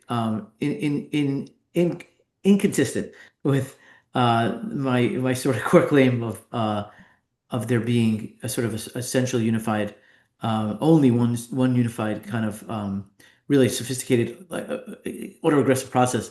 It sounds like they're different beings can certainly exist in a single mind, a single brain, and I guess the question I'll ask you, Andrés, is like, to what extent do you think, and by virtue of having these experiences, have you ever had the experience of like, wait a second, I think I just spotted one, not when I'm tripping? Is that, do you see the role of these things? Perhaps like you start to maybe be able to recognize. Do you think they're do we know for sure that they're there, except when the DMT is there, right? Like, is there a way to know that? Yeah, I'm not sure. It's a great question. Like, I'm very open-minded. Just, I mean, like the thing that really strikes me, which I keep talking about, is like the computational properties of some of them that are like really striking. Like being able to paint. They're like smart with 4 colors. Yeah, like they're smart. Then again, it could be like internal processes. It's just so wild. I mean, talk about psychology is just so. We're just like we haven't started. That's right. Like, how can there be completely independent beings that are existing in a side mind? And the split brain stuff, maybe there's some skepticism. Like, should have kind of torn down the whole palace altogether. It's just like we don't know what the hell is going on, right? It's like Egyptian chemistry. We're making progress, but when we look back on it, we'll be like, wow. Yeah, that was cute. Yeah, we got a couple hands. I got a quick question for Andrés, real quick, about what is it, the HPPD, the persisting disorder thing? Yeah. Computational perspective, what is that? Because it feels like it's fusing both of the worlds together a little bit, doesn't it? Well, I mean, we have characterized it a little bit. Like if you look into our tracer tool, we have like a little bit of a data set of people with HPPD kind of like filling it out. And essentially it's just like a very faint decay function. Like it doesn't have much structure for the most part. So HPPD is almost kind of like adding a little bit of reverb to your experience. But it is not the case that you're kind of like really tripping. Like it's not like, oh, you're actually on an acid trip. What is HPPD? I mean, often it's people who have like, typically if they have like a very bad experience, it's more common. It also happens on its own, but typically. What does it stand for? Hallucinatory persistent disorder, or like post-hallucinatory persistent disorder, or something like that. You keep some aspects of the perturbative. Like your visual field is often a little bit kind of like wobbly or like a little bit distorted. Flat surfaces, sometimes they look like they have a little bit of depth, like kind of like it's hard to lock into flat surfaces. But yeah, for the most part, it's accounted for by kind of like a very soft decay. Like everything lasts longer, but there's no additional structure to it. So I guess like at QRI, we tend to think of that disorder as kind of like a neural annealing gone wrong. Because like it's like you annealed something, but you kind of like annealed these long-range temporal connections as opposed to annealing harmony. And I mean, and something very controversial I'm about to say, probably psychiatrists wouldn't be very happy with this, but at least anecdotally, you know, HPPD, what I have heard people getting cured from it actually is from taking psychedelics again, but doing in a really optimal environment. So you kind of like re-anneal. It's almost kind of like you got stuck somewhere in the middle of the trip. You've got to kind of finish the work, as it were. And yeah, it's just very, you know, people would think like, no, you're just going to make it worse. But in practice, actually, that helps. That's actually really fascinating. And the reason why. Now, Alon, remember when we were talking about the hormesis thing and the response to injury if you like hurt your ankle or whatever? Yep. The goal is like, you know, I'm sure many of you who've had, you know, sports injuries or just injuries doing stuff, if you break your you know, ankle, wrist, whatever, you know, a lot of times they'll say like, you don't keep the thing just in these ultra sterile conditions where you're not using it. You want to use it a little bit when it's broken, because it's like that's like providing informational structure to the broken, disconnected thing, right? And I feel like redoing the psychedelic trick is almost like the same thing for the HPPD thing. It's just providing this different kind of informational structure, this kind of context that reforms everything back in the way you sort of want to. I think it really feels a lot like the exercise injury hormesis thing that I was talking about, at least to my mind. I'm curious for Andres, like, do you see that as related to EDMR at all? Like the therapeutic practice of stimulus and light exposure and stuff like that? At random. Yeah, I'm not sure. I mean, I don't yet have a good framework for EDMR other than something like being able to change the frame. Like we have like a lot of kind of like prototypes for different frames, and like you can accumulate stress in one of the frames, but the other frames are still stress free. So if you have like the ability to shift from one frame to the other, it's very speculative. I mean, yeah, confess I have EMR. You know, maybe he can explain it better. Is that the stroboscopic effect? You close your eyes and you put a strobe there, and then you kind of have these visual field hallucinations. Well, there's like a stroboscopic stimulation more broadly, but here's like kind of like a trauma like repatterning technique, and it involves like moving your eyes when the trauma is happening. Oh, I see. But I forget the details. I don't know if you're there to clarify. Oh yeah, I'm not an expert by any means, but it's basically a form of, I don't want to say hormesis because that's really not what it is, but re-experiencing certain traumatic experiences. It's kind of like a little bit like Albert hypnosis, but you're going through a specific process. You're reliving or generating a certain state and having very specific stimulus and cues as you're experiencing it. That's part of the therapeutic part of it. But I'm not an expert either. So, but the side question, we have many other questions. So thank you. Awesome. Cool. We got a couple hands. Yep. Oh. Dan Vinzant, Michael Ostroff. Go for it. Dan. Howdy. I guess I'll go, and then I'm interested to hear Michael's questions. I'm curious. So there's this process, and folks are talking about sort of multiple autoregressive entities that are swapping in, and it does seem clear. I don't know if I go all the way there, but it does seem clear to me that the brain has different modes of thinking. We can look at things like cortical phase transitions that seem to be really clear evidence of that there's different modes that take over. Definitely. I'm curious for LLMs and humans, I guess, for Andres, Alon, and Will, if y'all feel like they're sort of a governor that oversees and some sort of intentional cognitive process, even if it isn't a conscious process that chooses which autoregressive process is conscious at a particular moment, or if it's kind of anarchy and all of these different autoregressive processes are duking it out at any given time, and whoever wins is the one that's the loudest at that moment, something like that. Hold on. It's so funny you asked that just as somebody's calling me and disturbing me. Sorry, 1 second. I have to try and do that instead. It strikes me as this question of sort of multi-stability that we see in perception all the time with classic things like the Necker cube and so on, or inverted staircase, or the what was it, the green, the red, the yellow dress, blue dress kind of thing, where you have a sort of bistable. So I think it's a brilliant question, Daniel. I don't know if there's sort of, I suspect there kind of is this kind of system that's picking or trying to pick which agent is going to answer the question, and the ego through a developmental history sort of just did a winner take all for the most part. But it would be interesting if it's just sort of multi-stable, bistable, and sort of just in a dynamical system. It's almost like a chaotic butterfly thing. Like it goes around this loop for a while, and then it just switches to that one, dances around that dynamic, and then kind of goes back like we see in dynamical systems.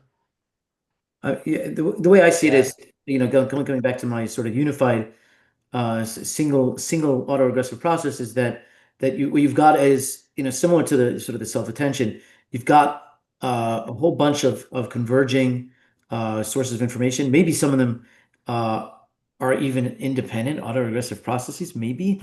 But then what you've got is attention weights. And I'm not trying to model everything literally as an LLM, but I think it's the spirit of it would be that you've got all this convergent information, and then there's a weighting process, and some of it ends up impacting whatever the next state is, and that you'll have dominant features, but it's going to be an organic emergent process. There's not a governor, so to speak. I don't think there's a centralized governor. I think people talk. What about at the software layer, though?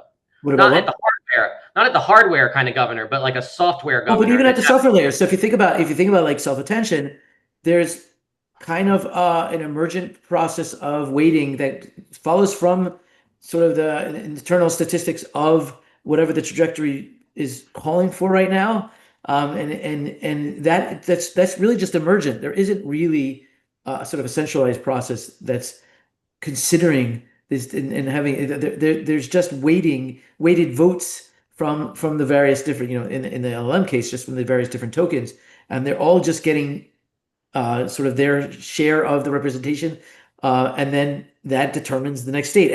And so it's kind of a distributed process, much less than I think of it as sort of as a governor process. But there's something, there is a self-attention process, which I guess you could think of as sort of the governor, but it wouldn't look quite like this, you listen to this one or you listen to that one as a top-down process. It's that they're all weighing in, and to the extent that some have more relevance to the current state of affairs, I would see it as winning out, so to speak, but not through a centralized governor. But that's very off the cuff. It's an important question.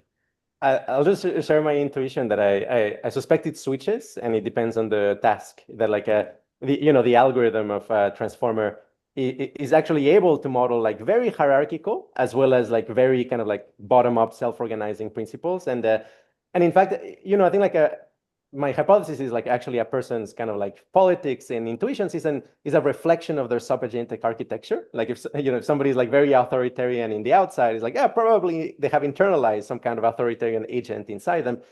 And so probably actually one way to test, okay, like how are the LLMs instantiating different kind of like self-organizing principles, how hierarchical it is, how flat it is. It would actually, by giving it text of people with different kind of personalities and different politics. And my guess is that, yeah, what kind of systems is going to be recruiting to create the simulacra of these persons will actually depend on that person's, politics. You're saying within the prompt, you kind of give it like, here's different. Yeah. I mean, like you could say like, okay, there's like this, very authoritarian dad, and like he's like doing this, he's punishing the kid in such and such a way. how is he gonna respond if he gets a letter from the I don't know, like it's something like that. Like simulating that, I think, does require kind of internalizing kind of like an internal mini, authoritarian system to see what that system would output, or alternatively, actually like predicting what a society would do. Right? It's like asking it to simulate what's happening in North Korea versus, I don't know, what happens in, like the Netherlands or something like that. And it will be forced to kind of like simulate a parliamentarian or like a federalist or a, like a hereditary monarchy type of approach, just to make sense of what's going to happen in the text afterwards, right? So my sense is it's capable of all of those. We did sort of very informally. I remember we did some experiments with this where we gave the LLM, we said, you are this or that, and we said male versus female, for example. And there was nothing else besides whether it was male or female. And we gave it the same description, but just told it its name was a male name or female name. And then we actually tested whether people could tell whether it was male or female. And in our very informal setup, people were able to tell. So there's definitely a certain sense in which it does embody. But what if there's like multiple, right? What if you implant like? Does anybody remember Sydney in the Bing LLM a few years ago? Yes. And that was essentially a multiple personality that would emerge, and it was a sketchy. Super sketchy. Yeah. They fixed that real fast. Real fast. I think that's one of the difficulties of this modern era that we're in, where AI got commercialized so quickly. We don't get to see those whatever you want to call them, features or bugs, because these things are so valuable and profitable. They patch up any of that existential crisis almost immediately.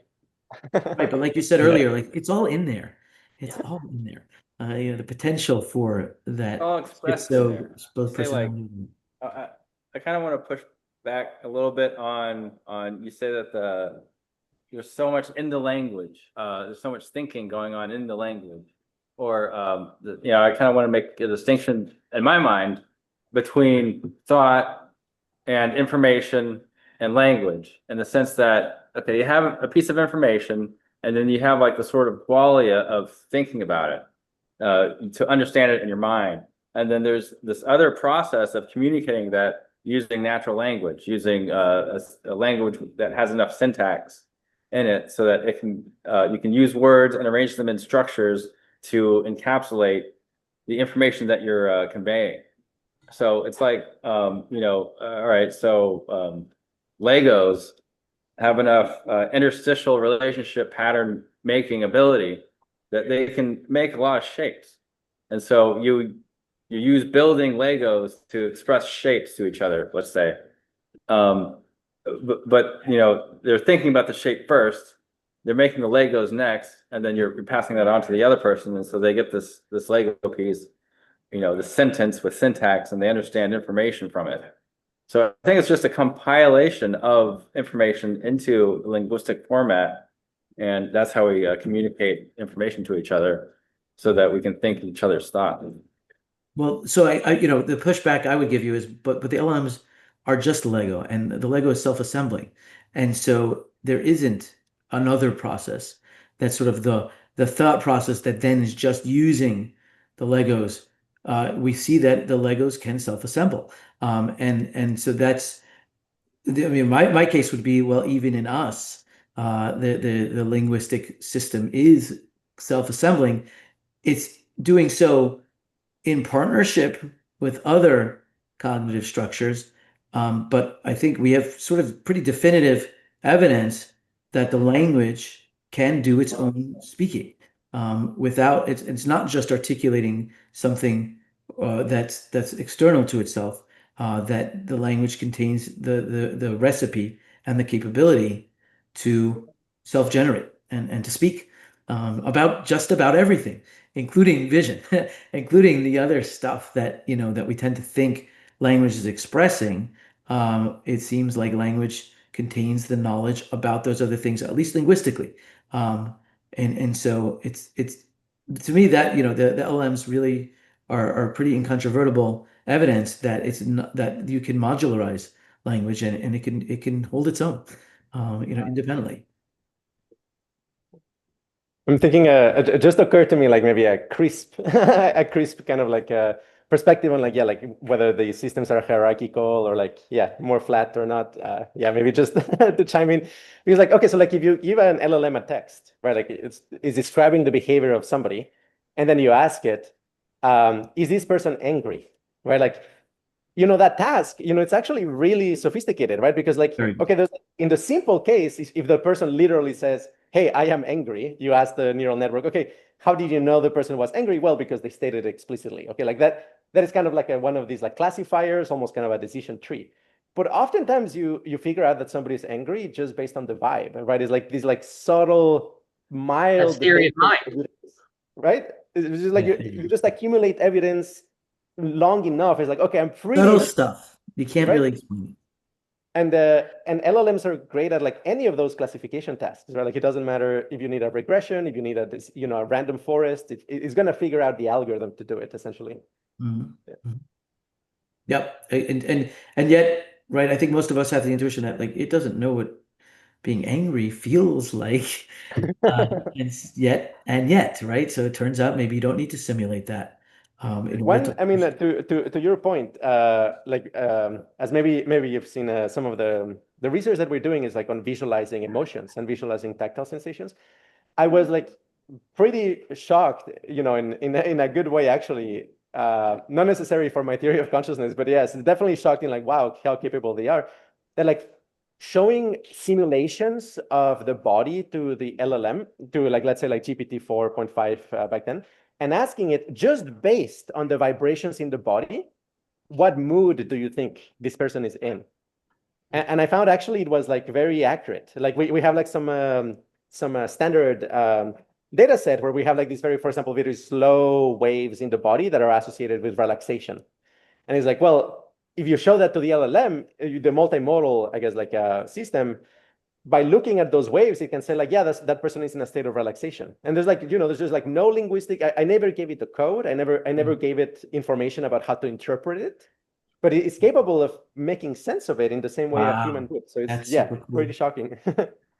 So it almost seems like that by building an object that can solve this language problem, the only practical way to do it, or what emerges when you've done that, is a mind-like object. That you need a mind-like object to do that task. Or if you've done that task, you have created a mind-like object. And what's interesting, I think you're saying here with the emotions, is that not only are they a mind-like object, they themselves have a theory of mind. It knows that you have an emotional state and it's trying to model it. Yeah. Yes, absolutely. One exactly on this front is like I find like one of the richest things you can do essentially is prompting it with theories of mind. Like, for example, you can give it a theory of attention where you say something like, hey, I'm so-and-so, and my research says that humans have like 5 attentional streams, and those attentional streams hold their working memory module, and you can give it details of kind of a theory of mind, and then you give it a piece of text, and you can say, given my theory of mind, what is going on in the minds of every one of these individuals? And it's really good at that. So I would say even like scaffolding it with the theory of mind is very empowering for these models too. But although I know that Michael wanted to ask a question. But real quick before, Will, you and I, we talked about that in order to get a visual model that can do cats and dogs, you have to, the minimum model that could do that can do all of it, right? Right. And it's kind of universality, right? We joke it's the hardest problem in the world. Because if you convert as hard as it's this kind of complexity class where you have all the cattle are in the same corral, and if you get into the corral and you've got one, then you've got the rest of the problems. And that was Turing's insight about language. It's like if you can solve that, you've solved that. Then that's universal. There's an expression that comes from computation with this idea of NP hardness and NP completeness and so on. That if you get if you knock down one domino, they all fall at the same time, and they call it AI hard. And you don't see it anymore because we're almost past this thing, but vision was considered AI hard. Language was considered AI hard. And that once you knock down that first domino, the rest of it was just a matter of time. You guys are you in a room with an audience right now? I didn't even realize that. Yes. I mean, it's been a whole day event. So like we started 4 hours ago or something. About 4 hours ago. My question has to do with like cell intelligence. And Addie might be able to like chime in a bit here. So, from what I know about Michael Levin's work, individual cells actually behave a lot more intelligently than you might normally expect them to. And I'm kind of wondering if there might be some conscious computation going on inside them, like nowhere near the level of like a person, but I'm kind of wondering if maybe early on in Earth's history, conscious computation sort of evolved in like single like cellular life, and what but in the reason but like you don't have muscle tissue like have like working like a brain essentially because the individual muscle cells have like they don't have that very big cognitive light cone. However, neurons are able to interact with a bunch of different neurons. Um, so they have a much larger, they have a massive cognitive light cone compared to all the other cells in the body. And that's essentially why like the brain is made out of neurons, I guess. And perhaps like evolution sort of like scales up this conscious computation capacity of cells in like things like brains. Um, Such that they're able to perform a lot more like complex tasks and computations. It's just an idea I want to throw out there. Yeah, I think it's an interesting question.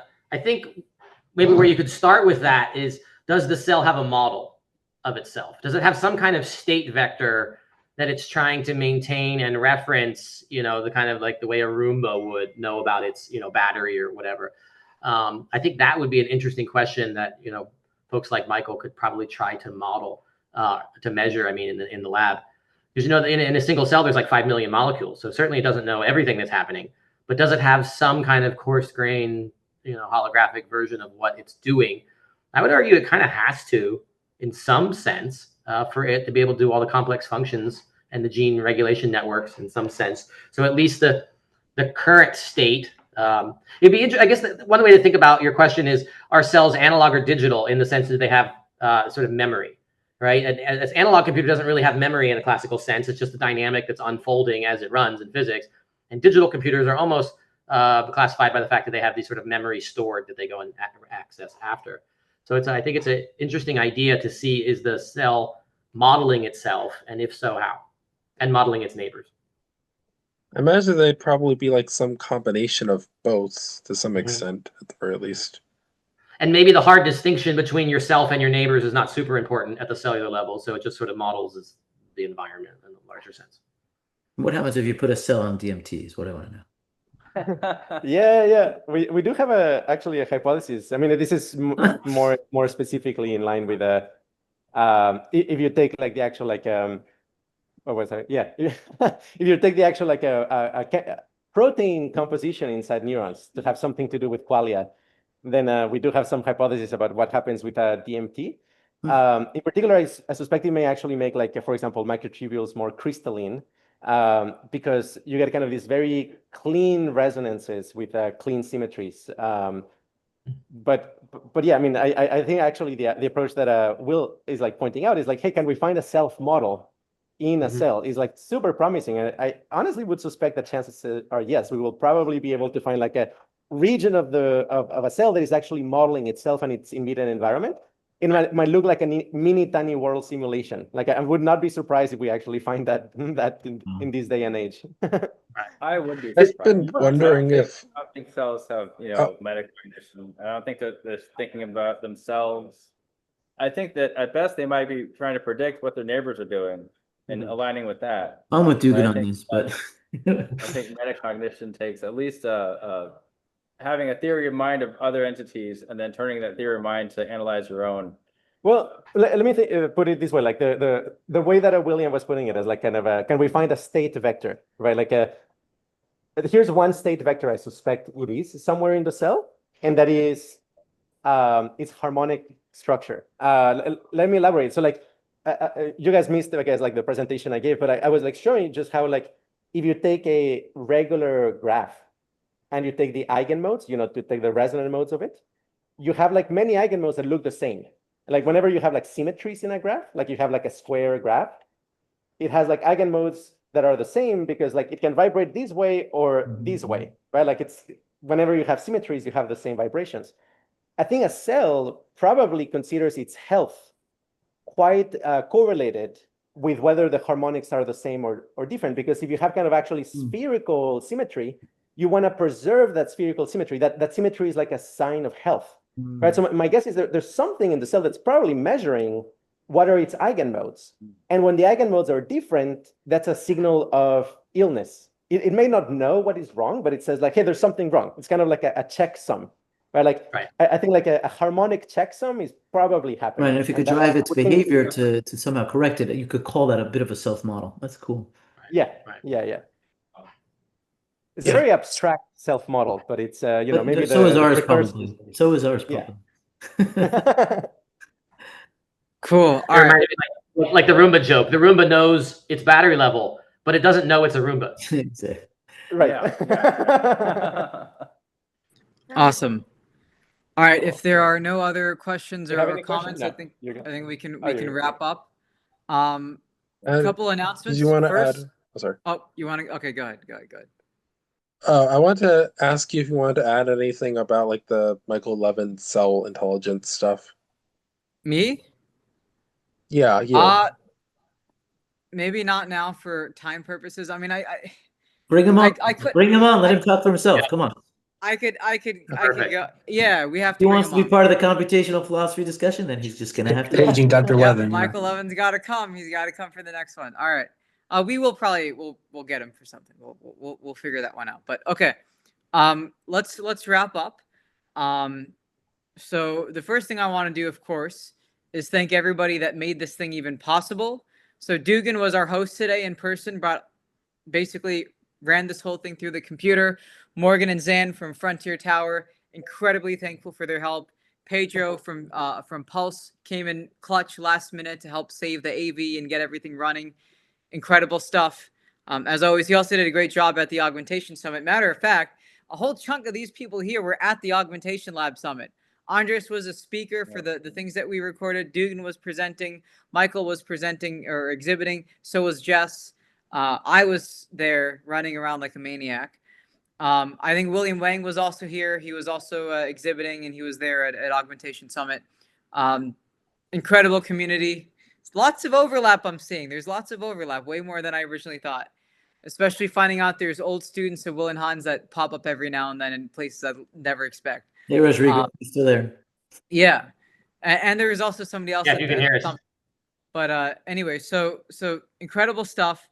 What are the things moving forward? So what I want to hear from everybody, and I'll go last, but I want to hear what's Dugan cooking up with the Wolfram Institute. I know they've got some other stuff they want to maybe talk about a little bit. We want to hear from Andrés. You want to hear from Jess. You want to hear from Milan and Will. Let's see what everyone's cooking up. Dugan, you first as our host. All right. Yeah. So, we're extending a lot of research in hypergraphs. So that's, you might be interested in that as well. So, that's the idea of you have nodes and you have edges between nodes that makes a graph. What if you kind of loosen that up and allow for edges to be subsets, arbitrary subsets of vertices instead of just sets of two vertices. So, that is to say, these three vertices have the same relation between them. There's one piece of connective thing between multiple, vertices. So yeah, that's a good model for, even neurology might be wired like that in the sense that, a cell is connected to multiple, not just one to the next. Anyway, so, looking at that, winter school is ramping up. So we're trying to get a good cohort for that, and that's exciting. Anything else the Wolfram community is putting together, maybe? Oh yeah, right. So we're starting a thanks, Andy. The Neurological Society, which is a citizen science initiative that is, back in the 1800s there was a zoological society where people would come into, London or something and present, oh, I was out on this boat and I found this like little critter, this weird frog, and I drew it down I didn't have to write a big paper about it. It's not like some publication, but I jotted it down and I come back to, London and we present, twice a year. We just say like, I found this, I found that. What do you think of that? And so it's sort of citizen science. It's sort of like, oh, there are all these things out in the computational universe that are worthy of taking note of, but worthy of communicating with each other, worthy of just like, I found this, it was cool. We're starting an initiative to sort of have a place where people can go exploring and come back and report back. And then it doesn't have to be big things. It's just small things, a lot of small things. And it's really fun. Sign us Awesome. up. And then Andres, what are you cooking up with QRI? Yeah, we're very exciting times. We're crowdsourcing our replication tools to gather phenomenological data from the internet and participate in studies. I mean, that's going to happen, yeah. Within the month, keep an eye out on that. And then also, yeah, we are starting to organize our legal DMT retreat for mathematicians, physicists, and visual artists, meditators.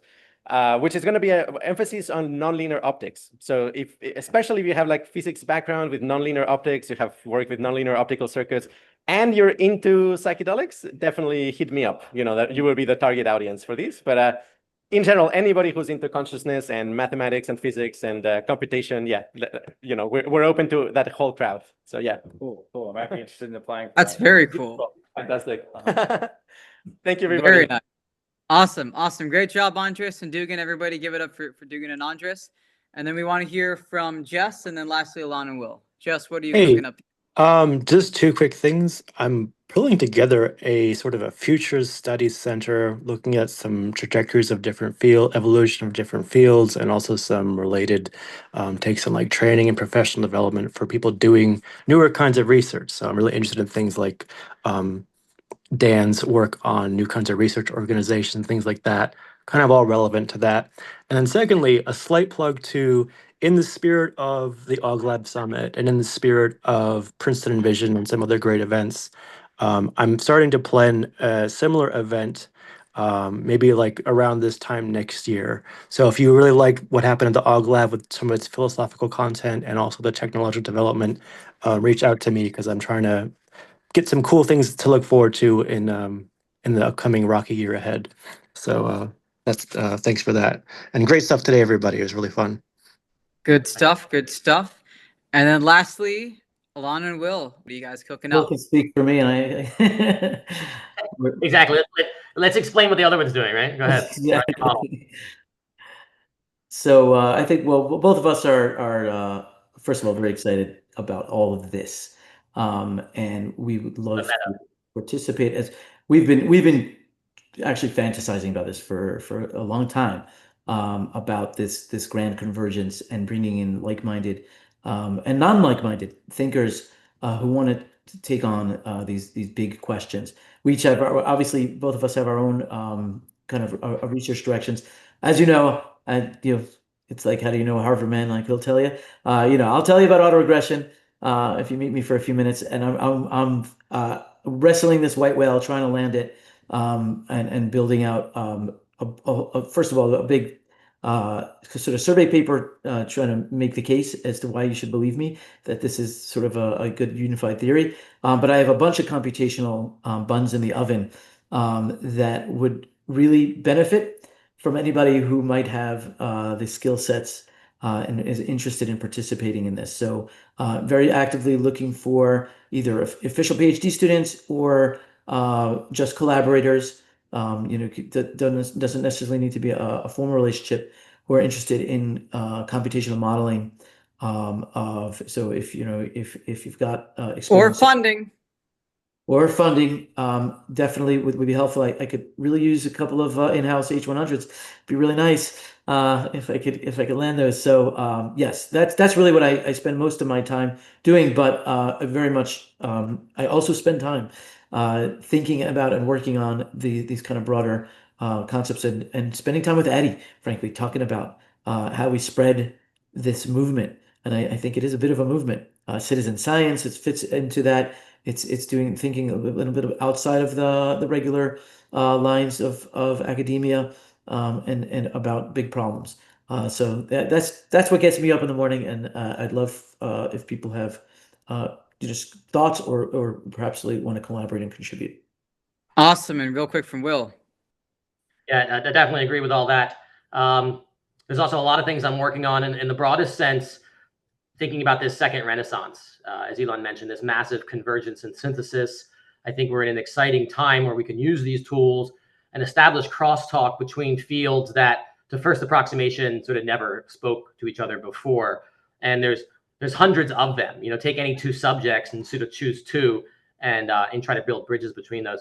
One of the projects I'll mention I think might be of interest to this group is I'm exploring a constructed language called Soul, which is inherently multimodal.